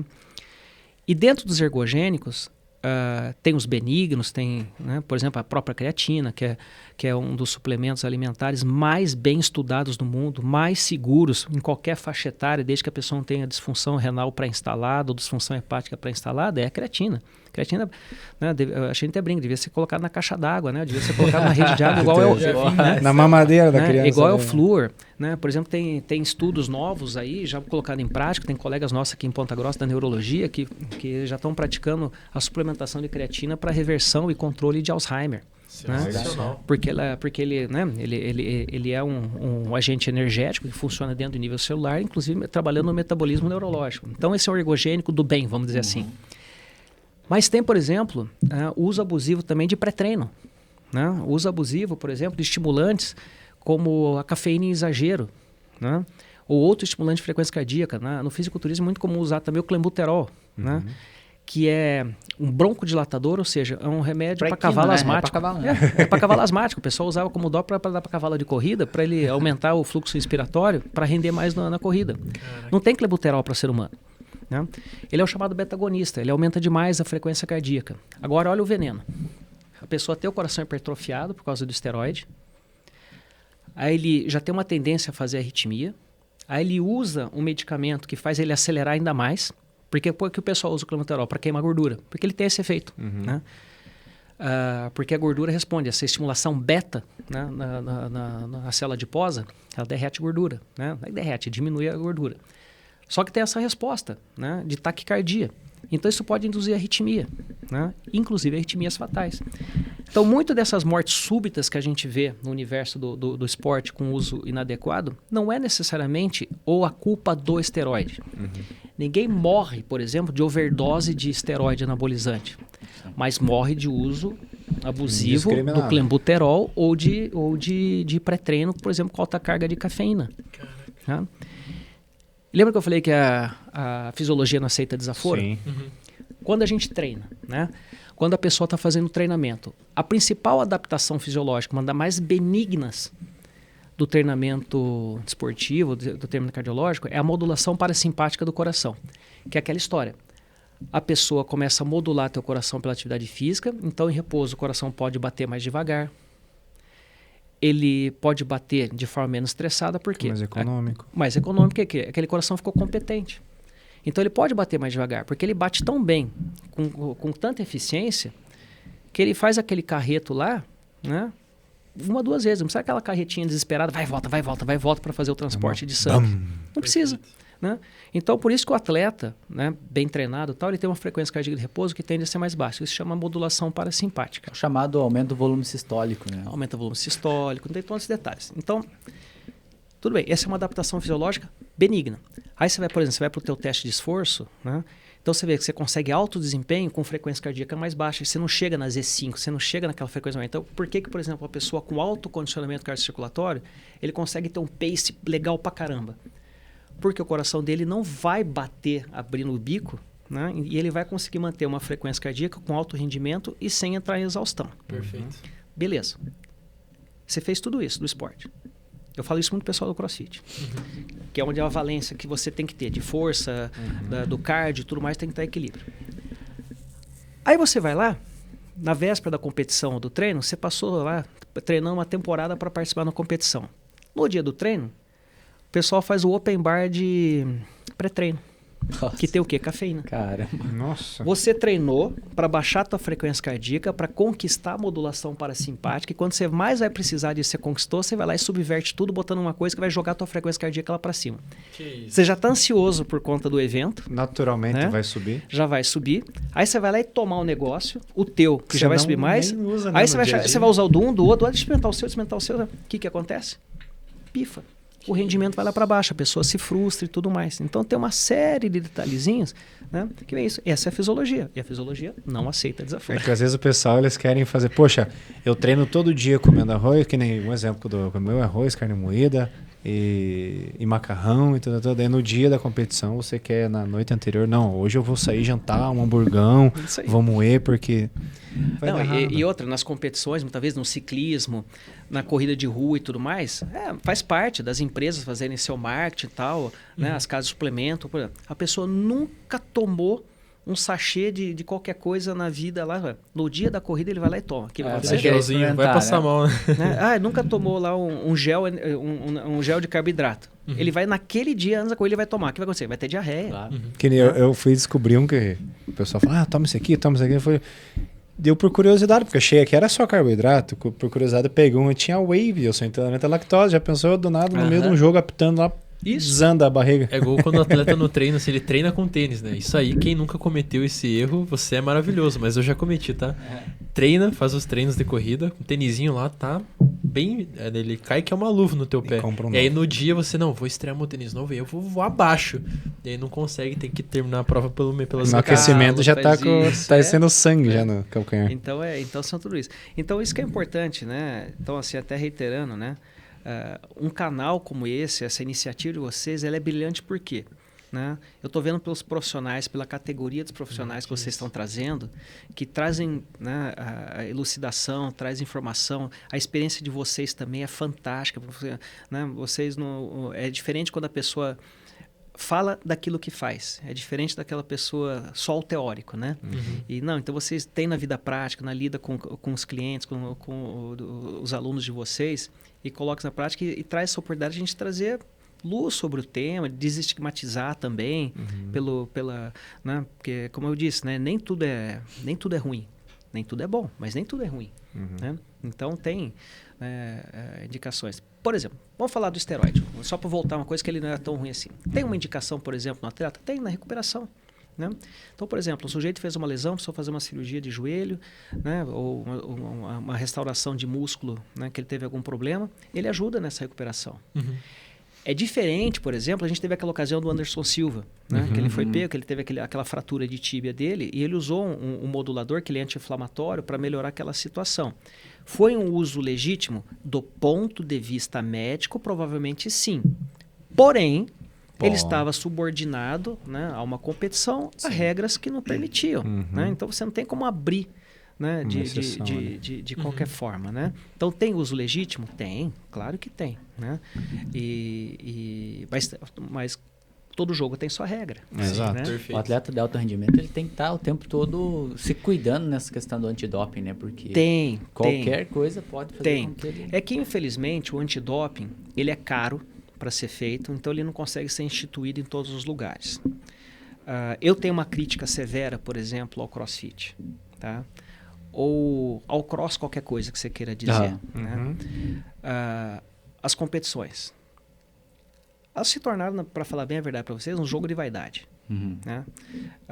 Então, é muito complicado você endossar aos teus alunos, aos teus clientes participar uma situação onde ela está contaminada pelo uso inadequado de esteroide, onde essas pessoas elas vão testemunhar performances diferenciadas, absurdas, de duas uma. Elas vão olhar e se colocar numa situação de total inferioridade, puxa, não sei. Ou falar assim, nossa, onde eu tô não é legal, não é o treino. Então, o ambiente está contaminado nesse sentido. Que daí divide, né? Ou eu tenho que entrar para esse meio para eu ficar junto com o pessoal, ou então nem quero. De lá, né? Exatamente. E outra, né? Eu não vou nem afirmar, eu deixo a questão.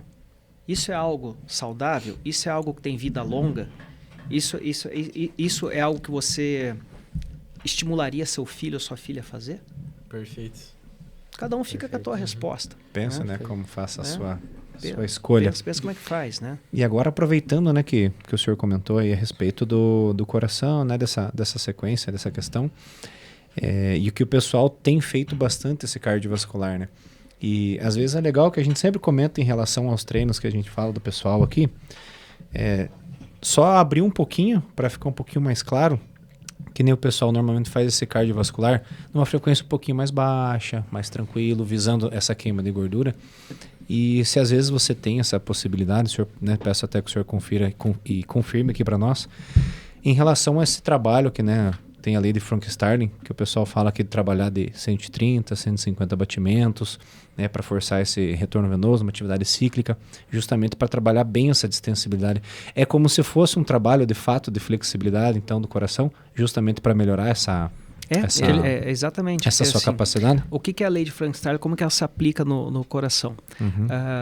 Ele é um fenômeno físico onde quando o coração recebe uma chamada pré-carga, ou seja, uma quantidade de sangue maior dentro dele e ele se distende, ele responde a essa distensão com uma contração mais eficiente. Tá? E esse é um fenômeno que a gente lida todo dia. Por que todo dia? Principalmente no doente. Quando o paciente começa a fazer a chamada insuficiência cardíaca, ele começa a dilatar o coração, começa a ficar mais sangue dentro dele, o coração vai lá e compensa. Ele bate mais forte para compensar essa situação. Só que o problema é que essa resposta tem um limite. Quando ela venceu essa capacidade de distender e bater mais forte, ele distende e fica. Ele vai perdendo, ele sai daquela zona plástica, da zona elástica e vai para a zona plástica. Ele perde força de contração. É mais ou menos quando a gente pega uma bexiga pela primeira vez, enche, mas não demais, enche, a hora que você solta, ela volta para o tamanho original. Enche, ela volta para o tamanho original. Mas se você começar a passar do determinado ponto, antes dela estourar, a hora que você volta, você vê que ela já fica, né? Ela já não volta para o tamanho normal. Você venceu, né, essa capacidade de adaptação da bexiga, ou seja, você venceu, né, você passou a resposta da lei de Frank-Starling. Perfeito. E ela é trabalhada fundamentalmente, e essa pergunta é importante da frequência cardíaca. Por quê? Por conta daquilo que eu comentei no começo. Quando a frequência cardíaca é muito alta, a capacidade, o tempo de enchimento do coração fica muito reduzido. Então você não ativa essa lei. Né? A gente tem aquele fenômeno de fibrilação, né? Isso. Aí o coração começa a se comportar quase como um tubo, né? Do jeito que o coração, do jeito que o sangue sem, ele vai. Então Então, quando trabalha com uma frequência cardíaca um pouco mais baixa, então você tem tempo de ter enchimento, você tem de diástole, tem sístole, diástole, tem sístole e tudo mais. Então treinar em frequência alta é perigoso? Não, porque a gente não consegue sustentar uma frequência muito alta, que a gente começa a entrar, né, em respiração anaeróbia, tem uma série de outras questões. Às vezes a pessoa pergunta para mim assim, puxa, eu estou fazendo um treino de corrida. Nossa, mas tem hora que eu pego um top assim, nossa, minha frequência vai lá para 180, 190. Isso é perigoso, né? Se você sobe e abaixa a frequência, né, não é perigoso. Né? Mas se eu ficar muito tempo nessa frequência cardíaca, como é que você fica? Eu pergunto sempre, como é que você chega nessa frequência cardíaca? Correndo no top. Tá, quantos quilômetros você fica nesse top correndo desse jeito? Ah, não dá 50 metros. Tá respondido. Aí, ó, porque só que a gente não fica. Doutor, vamos né? quantificar isso, então, falando a respeito, já que você tocou nesse tema, sobre a frequência de recuperação. Então, acho que é interessante, pro cara que tá, né, nos assistindo mesmo, ó, pegou um pico lá, uma subida, pô, mediu a frequência, ou no relógio, ou aqui no pulso mesmo, né, no punho, né, fazendo a medição. Chegou a 180. Depois de 1 minuto, qual que é o mínimo que esse indivíduo ele precisa mostrar de recuperação, assim? Professor, vai depender do seguinte. Se ele chegou nessa frequência e parou... Isso, parou. Dando um exemplo que ele parou. Em 5 minutos ele tem que estar com frequência cardíaca de base. Mas vamos dele. dizer assim, em 1 minuto, por exemplo, tipo, recuperação de... frequência cardíaca de recuperação após 1 minuto, que é visto nos testes, né? Isso. Que vocês fazem. Qual que é o mínimo necessário? Ele tem que cair pelo menos 10% daquela frequência. Pelo menos. Perfeito. Pelo menos. Então o cara ele pode fazer um teste, Pode. ele mesmo fazer um teste, Pode. né? Correu, Né? viu. É diferente da pessoa que ela faz o esforço, ela para o esforço e continua taquicárdica. E aí que vem a importância do teste ergométrico, a importância do teste cardiopulmonar, porque a gente visualiza isso. Eu vejo não só a frequência com que ele chegou lá, mas a pressão também. Tanto que a gente chama de curvas de pressão e de frequência cardíaca para dizer se isso é saudável. Né? Porque, por exemplo, a gente vai chamar isso de competência cronotrópica. Competência cronotrópica é ter a capacidade dele de acelerar e de desacelerar. Quer ver um teste ergométrico alterado? Você coloca o paciente para fazer o esforço, começa a aumentar a velocidade, aumentar a rampa, depende do protocolo que usa. O que a gente espera? Que a pressão e a frequência cardíaca dele suba. Mas tem paciente que não sobe a frequência. A gente já sabe se tem problema aqui. Se ele não estiver usando beta-bloqueador, tipo de medicamento, pode ser um dos primeiros sinais de síndrome coronariana. E a pessoa nem teve dor. Perfeito. Né? Então, essa chamada competência para subir, né, para descer, mas também para subir, são critérios de avaliação interessantes. Perfeito. Isso é válido até para você que é profissional, às vezes, da educação física, que está lá, né, avaliando o seu aluno, fazendo um teste na esteira lá, como nós fazemos muito, né? É importante você se atentar a esses detalhes, né? Tá avaliando o teu aluno, aumentou um nível, aumentou 2 níveis, a frequência cardíaca não subiu, ou depois ali, né, terminou o teste, a frequência não desceu, pede para que ele procure um cardiologista para averiguar melhor essa situação, porque é perigoso, né? Principalmente se for os mais 40, ele for diabético, for hipertenso, tiver histórico familiar, então a gente tem que ir associando essas questões. O ideal é justamente, né, você que está em casa nos assistindo, se você tiver, né, a possibilidade, faça um exame, né, busque ver como está a saúde do seu coração, porque, poxa, né? Um exame, por que não prevenir? desses exames, por exemplo, mesmo quando ele é feito em particular, ele não é um exame caro. Tá? Um eletro, ali que seja. Né? O teste de esforço, por exemplo. Né? Porque o teste de esforço ele é muito precioso, porque ele dá esse parâmetro de segurança muito grande. Eu sei quando eu estou correndo, estou fazendo esforço, né? Eu vou saber, e principalmente quem está me treinando, né? Seja o personal ou não, o que não seja o personal. Ou você mesmo, né? Você mesmo, você sabe, ó, minha frequência sobe, minha frequência desce. Então, por exemplo, o teste ergométrico, ele vai até quando você entrou na exaustão, o teste ergométrico convencional, não é nem o ergo-espírito. Né? Quando você chegou na tua frequência máxima, aquela que você não aguenta mais, aquela é a tua frequência cardíaca máxima.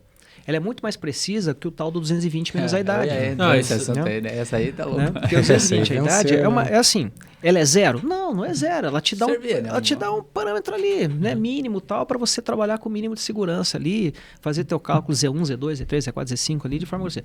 Mas quando você faz o teste ergométrico, você tem uma coisa personalizada, né? Perfeito. É você. É como está de fato. Então né? você fez lá, você fez tua frequência cardíaca, você parou o teu exame, tua frequência máxima foi de 170, né? Beleza. Muitas vezes ela pode coincidir com os 220 menos idade? Até pode. Mas uma pessoa condicionada, não. Uma pessoa muito bem condicionada, ela não vai chegar naquela frequência tão alta. É igual o IMC, né? Igual a IMC. O IMC é um dos maiores crimes. Né? Até quando eu estava falando para vocês dos estudos que reavaliam para trás as questões, o IMC é um grande erro. Quando que o pessoal começou a desconfiar que o IMC estava muito errado? Quando eles começaram a usar o IMC para fazer seguro de vida do jogador de futebol americano. Nossa. Os caras têm 1,90 m, 110 quilos, quanto dá o IMC desse? 50% massa muscular. Aí não conseguia fazer da seguro de obesidade vida. é grau 2 Sim. ali. Aí o cara não conseguia fazer um seguro de vida, porque como o IMC era o parâmetro, né? O parâmetro dele fala assim, esse cara é doente, é obeso grau 2. Né? Eu sou obeso? Não, o meu é sobrepeso. Eu sou sobrepeso. Com Né? Eu sou sobrepeso. 8%. Né? Porque ele não Perfeito. leva em consideração, né, essas questões em gerais. Elas podem ter outras importâncias para cálculo de outras coisas. Perfeito. Mas para cálculo de saúde não pode, tá errado. Ô, doutor, tô com 2 perguntas aqui do post. Da lá galera. Que a galera pediu.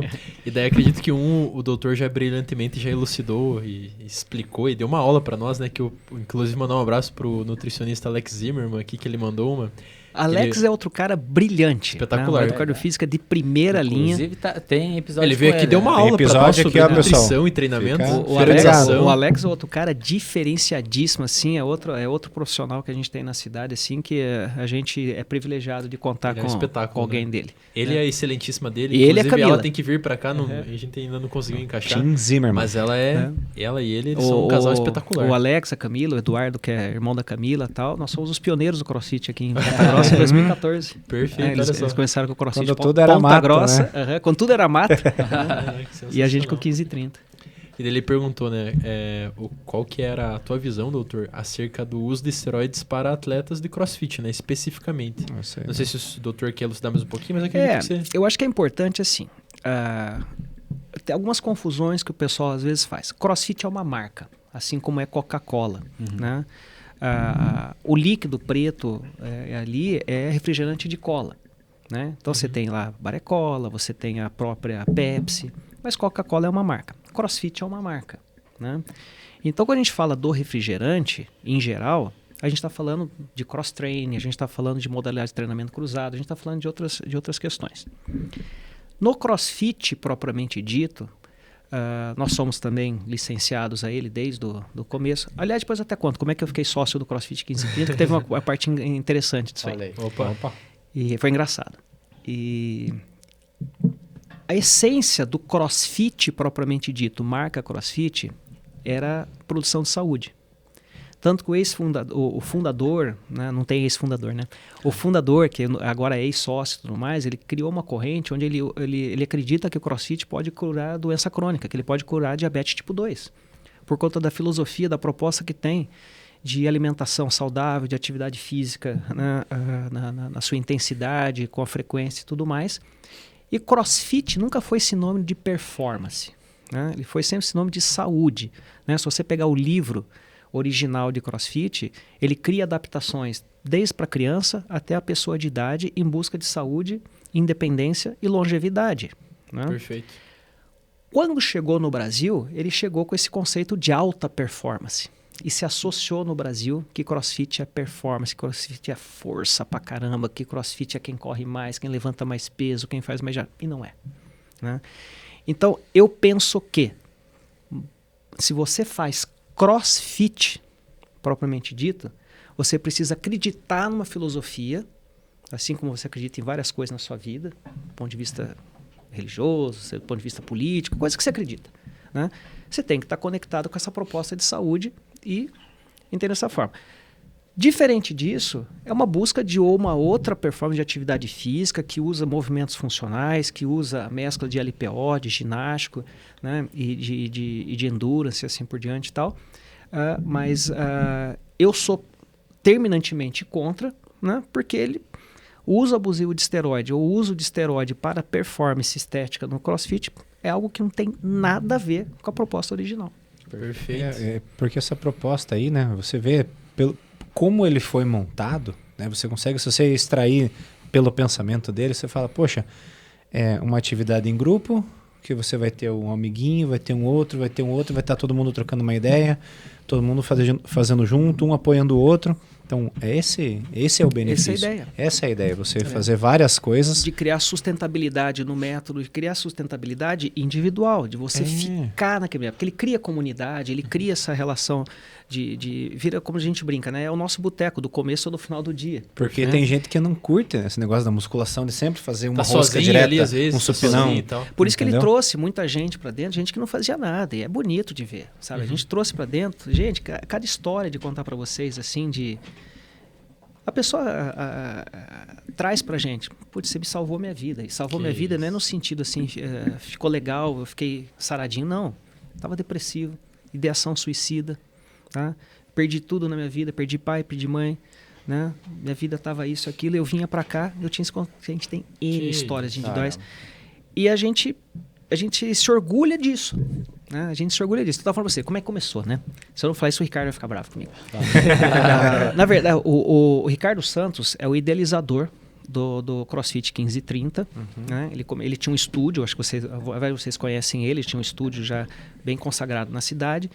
E lá para 2012, mais ou menos, ele comprou a ideia do CrossFit, que um aluno de personal dele do estúdio passou uma temporada nos Estados Unidos, viu esses malucos treinando em praça, não sei das quantas, veio e contou para ele, foi ver o que era o tal do CrossFit. Aí em 2014, junto com o Fabiano Gomes, que era um dos líderes do Acelerando, eles criaram ali na General Matoso Martins, ali atrás do Luiz Pereira Gomes, o primeiro box. Né? E a ideia era ser CrossFit. Só que CrossFit naquela época, a empresa CrossFit ela era muito chatinha, né, para a gente conseguir a filiação. Você tinha que escrever uma carta de intenções. Por que você queria ser CrossFit? Qual que era a sua ideia? Qual que era a metragem? Qual que era como se fosse um plano de trabalho. Aí tinha um detalhezinho. E eu já comecei a treinar com eles logo no começo. O Fabiano Gomes era meu vizinho e tal. Marcelo, começou um negócio legal. Eu já fazia um personal com outro cara fantástico que não está aqui em Ponta Grossa mais, que é o Thiago Correia e tal.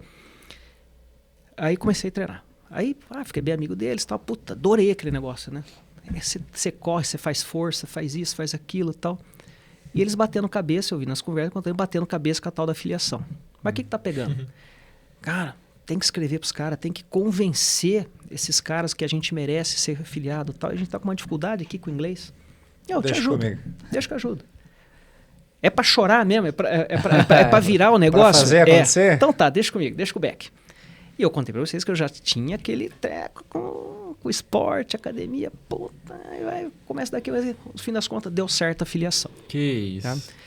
Dali a pouquinho, o Fabiano, ele mexe com agricultura e tudo mais, ele estava fazendo um investimento de propriedade numa cooperativa de investimento agrícola no Tocantins. Pô, Marcelo, você está engajado na questão, você ajuda a gente em tudo aqui, avalia a turma, ajuda a gente e tal. Cara, ou eu te dou emprego ou você compra a minha parte aqui porque esse dinheiro para mim me ajuda na coisa. Chacobeck, vambora. Vamos pra mim, manda pra mim. Aí foi nessa acidente. Aí aquela sorte maravilhosa. Vocês vão lembrar que em 2015, isso era final de 2015, quando eu comprei a parte. Uma semana depois, teve aquele pé de vento, que foi um furacão que passou ali na Ernesto Vilela. Eu tenho filmado até hoje. Arrancou todo o telhado do box. Fazia uma semana que tinha comprado a minha parte. Minha esposa falou assim, que baita você tem uma visão. Que sensacional. Mas aquilo nos uniu. Aquilo que eu falei de senso de comunidade, aquilo nos uniu com os alunos que tinham, professores e tudo mais, especialmente eu e Ricardo, nos uniu de uma forma, aquela dificuldade, que aquilo inundou, que vocês não têm ideia. Arrancou o telhado, os vídeos mostram assim, atravessando aquelas coisas de 15 metros, virando, cruzando a quadra e tal. Porque tem uma outra empresa na frente que a câmera de segurança pegou, né? Aquilo nos uniu de uma forma, por quê? Juntou a gente, os alunos, todos os alunos, para limpar, para em menos de uma semana. Em 2 dias a gente já estava treinando. Olha aí, o odd de hoje. O odd de hoje. É isso aí. 15 rodo. O odd. 15 rodo, 20 balde. Era rodo, né? Então foi muito legal. Até tem uma história muito bonita assim, que eu falei para vocês. Então a gente se orgulha, né? Não só do investimento, mas tudo aquilo que significou na vida de todo mundo. Né? Das famílias que envolveram aquilo. Minhas meninas cresceram dentro daquela condição. Hoje elas têm um amor pelo esporte muito grande. A minha mais nova me apunhalou pelas costas, né? Porque ela se encantou com a musculação agora. Aos 16 anos, né? Mas assim, é o que eu falo, né? Às vezes tem alguns pacientes que falam assim, doutor, cara, eu acho que eu não nasci para fazer atividade física. Mas por quê? Eu não paro em nada.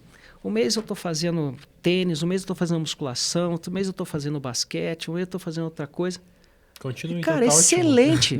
Pode não ser Perfeito. bom pro dono da academia da musculação, pode ser pro dono da academia de tênis, mas para você é fantástico. Não tá ótimo. É parado. espetacular. E É. tenho Continue certeza assim. que daqui a pouco você vai achar alguma coisa que você gosta. É. O importante não tá parado, né? Perfeito, é isso aí. Que sensacional. E, doutor, tem mais uma pergunta aqui que até tive que estudar a sigla aqui, porque eu não sabia o que que era. Eu falei, mano, o que que isso quer dizer, né? Que o Alexandre Oliveira mandou o seguinte. Doutor, eu fiz uma cirurgia para corrigir a comunicação interatrial A 7 meses CIA. atrás. Uhum. Eu posso... CIA, perfeito. Eu olhei CIA, Deus, será que é Agente- FBI? agente federal, né? Será que Ou será ele é que ele comprou infiltrado? uma O que que tá roupa lá, acontecendo? meu? Daí ele perguntou o seguinte, posso treinar pesado? Então, assim, a CIA é a sigla de comunicação interatrial. Entre o átrio direito e o átrio esquerdo, quando a gente está na fase de embrionária, na barriga da mãe, existe uma comunicação natural que o nosso coração não bombeia, assim, no sentido de bombear sangue. Então a gente é nutrido e oxigenado pelo sangue da mãe, que vem pelo cordão umbilical nosso, né? Entra no coração da criança e se mistura e vai para o organismo da criança através dessa comunicação interatrial. Quando a gente está em vias de nascer, essa comunicação já está diminuindo, né? E quando a gente respira pela primeira vez, a gente desperta uma série de respostas hormonais no nosso organismo que fecha um chamado ducto arterioso e termina de fechar essa comunicação, na primeira respirada que a gente dá. Só que algumas pessoas e algumas crianças, essa comunicação ela pode permanecer em maior ou menor grau. Algumas, quando ela está num grau um pouquinho maior, mais para frente na vida, ela pode começar a fazer uma sobrecarga do lado direito do coração e precisa fechar esse defeitinho. Tá? Algumas vezes esse defeitinho ele pode ser a causa também de derrame, porque pode passar um coágulo do lado direito para o lado esquerdo, que é mais comum passar o fluxo do sangue do esquerdo para o direito. Mas às vezes ele pode passar um coágulozinho do direito para o esquerdo e isso subir pela carótida e fazer um derrame. Então em algumas pessoas tem indicação de fechar. Só que fechou, acabou o problema. Já era. A pessoa não é cardiopata mais, né? Então, Alexandre, você não só pode, como você deve treinar. Ih, acabou a desculpa agora. E o que você quiser. Olha lá, Tá? Desde que, óbvio, né, Alexandre? Se o teu cardiologista te avaliou, teu coração está com a função totalmente restaurada, como eu acredito que deve estar, porque a CIA dificilmente leva uma disfunção importante da função cardiológica propriamente dita, né? Se você tiver aprovação, ou às vezes até alta já, do teu cardiologista, teu cirurgião, você não só pode, como deve fazer treinamento e o que você quiser. Perfeito, Show de bola. sensacional. Doutor, antes da gente se encaminhar para o final, eu queria que você fizesse uma análise do futuro com relação à parte da ciência voltada para a cardiologia mesmo. Fala-se muito em transplante de coração de porco, o que tem nos bastidores que a gente ainda não sabe, o que você acredita que vai melhorar nessa área da saúde voltado para o coração? Assim? Tem muita novidade? Tem muita coisa. A gente tem muita coisa adiantada, mas certamente muita coisa vem por aí através da engenharia genética, né? De uma forma benigna, de uma forma altamente positiva. O que a engenharia genética tem capacidade de fazer? Ela pode modificar, por exemplo, no coração de porco, né? Ela tem condição de fazer modificações moleculares, porque a diferença de DNA entre a gente, mamíferos em geral, ela é muito menor do que a gente possa imaginar, né? Então, é coisa de 2, 3 complexos ali genômicos tal, que faz a gente ser diferente de um porco, né? Então, a engenharia genética, se ela tiver a capacidade de fazer essa modificação, acabou a rejeição, né? Ele passa a se comprometer, ele pode modificar e transformar toda a expressão genética desse coração, né, num coração humano, né? E a gente está a passos largos em direção a isso, Olha aí, né, que legal. em essas outras questões. E a outra são a forma assim, a cultura in vitro de coração humano, né? Os próprios corações artificiais, né? Essa Então, é uma realidade já. Essa é uma realidade. Acabei Caramba. de ver agora aqui uns amigos meus de Campinas, cirurgiões cardíacos, junto com o pessoal da PUCamp lá, colocaram o primeiro coração artificial totalmente implantável do interior do estado de São Caramba, Paulo. olha só. Né? A pessoa está ali, está com um coração artificial que permite que ela fique deshospitalizada, que ela vá seguindo, obviamente, nesse momento, com algumas limitações, uma vida, né, se não normal, pelo menos com o mínimo de dignidade, sem tá dentro do hospital. Então tem muita coisa pela frente ali, né, na forma de expressar, na forma de se modificar. E talvez o que vai acontecer no futuro também é que a própria manifestação de doenças que levem essa disfunção cardíaca já sejam combatidas antes que leve a essa situação que precise de um transplante. Perfeito. Show de bola. Que sensacional, Nossa, hein? caraca. Até lá, a gente vai cuidando com alimentação adequada, com atividade física. Não esqueça a gente do vai resolvendo, básico perfeito, aqui, o né? básico. É, Doutor, você é médico, empresário, cuida da sua saúde. Qual conselho você dá? Você já dando um conselho pro teu filho agora. Aqui pra O que turma. você diria para essa pessoa, né? Como que você administra essa tua área da vida, né? Como é que você consegue equilibrar tudo isso para ter uma boa saúde? O que são hábitos inegociáveis para você, assim? Imagina que você muito tá dando um bacana. conselho pro teu filho. agora. não, sim, eu tenho Pra realmente, nós aqui, eu tenho uma filha de 18, 3 filhos uma aqui, filha ó. de 16. Aí, ó, então... Né? Então, aquilo que realmente a gente conversa com elas em casa e tudo mais é o que eu converso com os pacientes também, né? Então, a questão passa por um processo relativamente simples. Quem tiver oportunidade, qualquer hora procura no Spotify a música do Lynyrd Skynyrd, de O Simple Man. Simple Man. Tá? Vê lá, veja a letra, veja o que ela conta. O que quer dizer isso? A gente tem que ser, como você falou, o simples é o melhor. Tá? E o simples, o que é? Na alimentação. É aquilo que está disponível de forma mais natural possível, mais acessível possível. A alimentação saudável, ela não é cara. O Brasil tem um monte de defeito. Temos diferenças sociais, mas quem teve a oportunidade de viajar para fora, comida é muito mais cara do que é no Brasil. Ruim. Então a gente tem, né, nos nossos mercados, a gente tem arroz, feijão, a gente tem abundância de frutas, verduras. A gente é muito privilegiado no nosso país por conta disso. Fontes de proteína, né? Seja na forma de carne vermelha, carne branca, de peixe, dependendo de onde você mora, ovos e assim por diante, está ali disponível. Chega a ser aquele chavão, né? Vamos tentar mais descascar do que abrir pacote. Essa simplicidade é importante. E a atividade física. A atividade física, a gente tem que entender não como um luxo, como infelizmente muitas vezes nossos pais cresceram, né? Eu não tenho tempo para isso, eu tenho que trabalhar e tudo mais. Até para você trabalhar, até para você cuidar da tua família, né? Em busca de longevidade e uma série de questões, a gente precisa buscar essa atividade física. E como eu falei, o simples funciona demais. Não vai te transformar num atleta, não vai te transformar numa pessoa de performance, mas se você conseguir pelo menos esses 300 minutos de caminhada que seja por semana, você vai estar trazendo um benefício enorme para a tua saúde, não só para o teu coração, como eu já disse, para a tua saúde física, cardiológica, mental. Você vai diminuir o risco de todos os cânceres com essa questão mais simples. E assim, eu acho que a gente precisa se apegar na fé também. A gente precisa acreditar nas coisas, porque a fé traz para a gente a saúde mental que muitas vezes a gente precisa, seja ela da forma que lhe for mais conveniente, em coletividade, de forma individual, mas a gente precisa acreditar que a gente não está aqui só de passagem, sabe? Que tem algo que... Não é aleatório, É né? tudo Não é muito aleatório, perfeito né? pra estar do nada, assim, então, né? assim, a gente é muito privilegiado, né? Com tudo que a gente tem, com tudo que mesmo pelas dificuldades que a gente passa. Então, acho que a simplicidade, a gente procurar simplificar tudo na nossa vida, né, é importante, né? Eu acho muito bonita, né? Independente de credo, a forma de São Francisco de Assis pensar, né? Que ele pede força para a gente enfrentar as dificuldades, mas principalmente paciência para aceitar aquilo que a gente não pode modificar, né? Não é exatamente bem assim as palavras, né? É algo mais bonito até, mas é mais ou menos isso, né?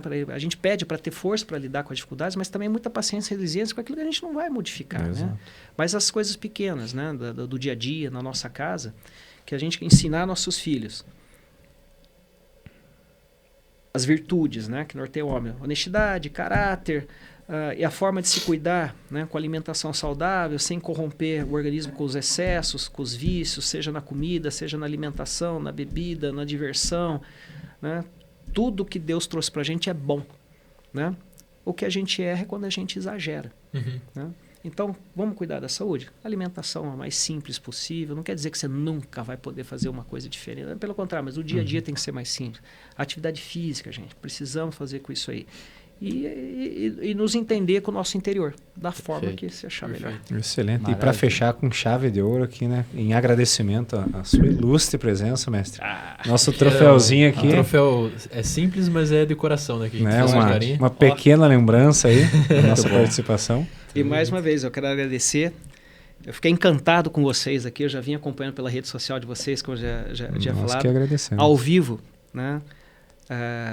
Eu fiquei mais feliz ainda por tudo que a gente conversou aqui durante o programa, durante a tarde que a gente passou aqui, principalmente muita coisa que a gente conversou antes também.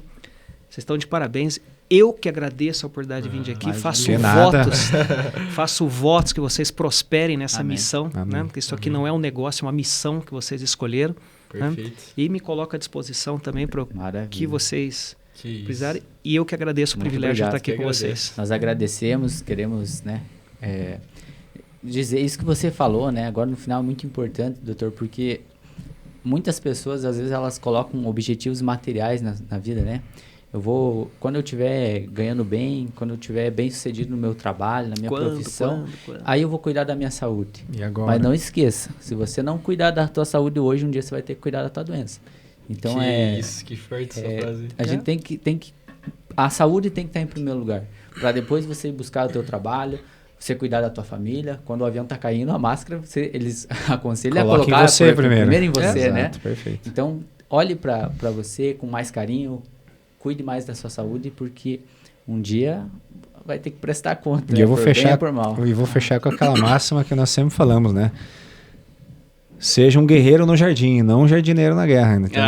Boa. Ótimo. Até o doutor falou, né, do treino e tal, assim, para preparar para o trabalho. E é isso, né? Se a tua capacidade ela está acima da demanda, você será um guerreiro no jardim. Ao passo que se você deixa o trabalho impor uma sobrecarga que está além da tua capacidade, você sempre vai estar sofrendo, vai estar com dor, vai estar... Luiz, uma coisa assim, você acabou de tocar num assunto aqui que é muito legal. Eu sou, como cirurgião cardíaco, as minhas cirurgias em geral são longas. Né? As cirurgias mais curtas, por exemplo, elas têm 3, 4 horas. Caraca. Tem cirurgias de 6, de 7, de 8. Nossa. E graças à atividade física, condicionamento muscular, né, correção de postura e tudo mais, hoje eu tenho o privilégio de, aos quase 53 anos, poder aguentar uma cirurgia dessa com toda tranquilidade, podendo entregar tudo que eu posso e preciso entregar para um paciente, sem ter que parar porque eu estou com dor nas costas ou sem ter que pedir arrego, né? Porque eu não tenho condição. Então, isso, sem dúvida nenhuma, né? Eu entrego isso e dedico a isso e agradeço o privilégio de poder todo dia, né, poder treinar, poder estar em condição. E isso, de fato, me permite do ponto de vista físico e mental, entregar o melhor para o meu paciente. Isso, o que você faz está lidando diretamente com a vida do paciente, mas às vezes a pessoa que está trabalhando como um advogado, como um dentista, também, de certa forma, está cuidando da vida do paciente ali, né? Então, também é uma questão delicada que você tem que ter um mínimo de preparo para cuidar daquele teu paciente, exercer daquela tua profissão, que com certeza vai ajudar muito melhor, né, a vida das pessoas, né, passar isso para frente. Você só consegue... Não, pode. É que você só consegue ajudar a pessoa depois que você tá bem, né? Claro. Se você não tem a capacidade de auxiliar alguém, levantar um negócio, como é que você vai levantar? Claro. Então essa é a ideia. Doutor, muito obrigado. Professor Luiz, obrigadão. Fernando, agradecendo nossos patrocinadores, Go Coffee, página 1 digital. Go Coffee, muito obrigado e parabéns. Tamo junto, galera. Curta, compartilhe, se inscreva. Querem dizer mais alguma coisa aí, galera? Só tem a agradecer e nada a reclamar aí, galera. Ótimo. Bom demais. Pessoal, é isso aí. Um abraço. Até a próxima. Tchau.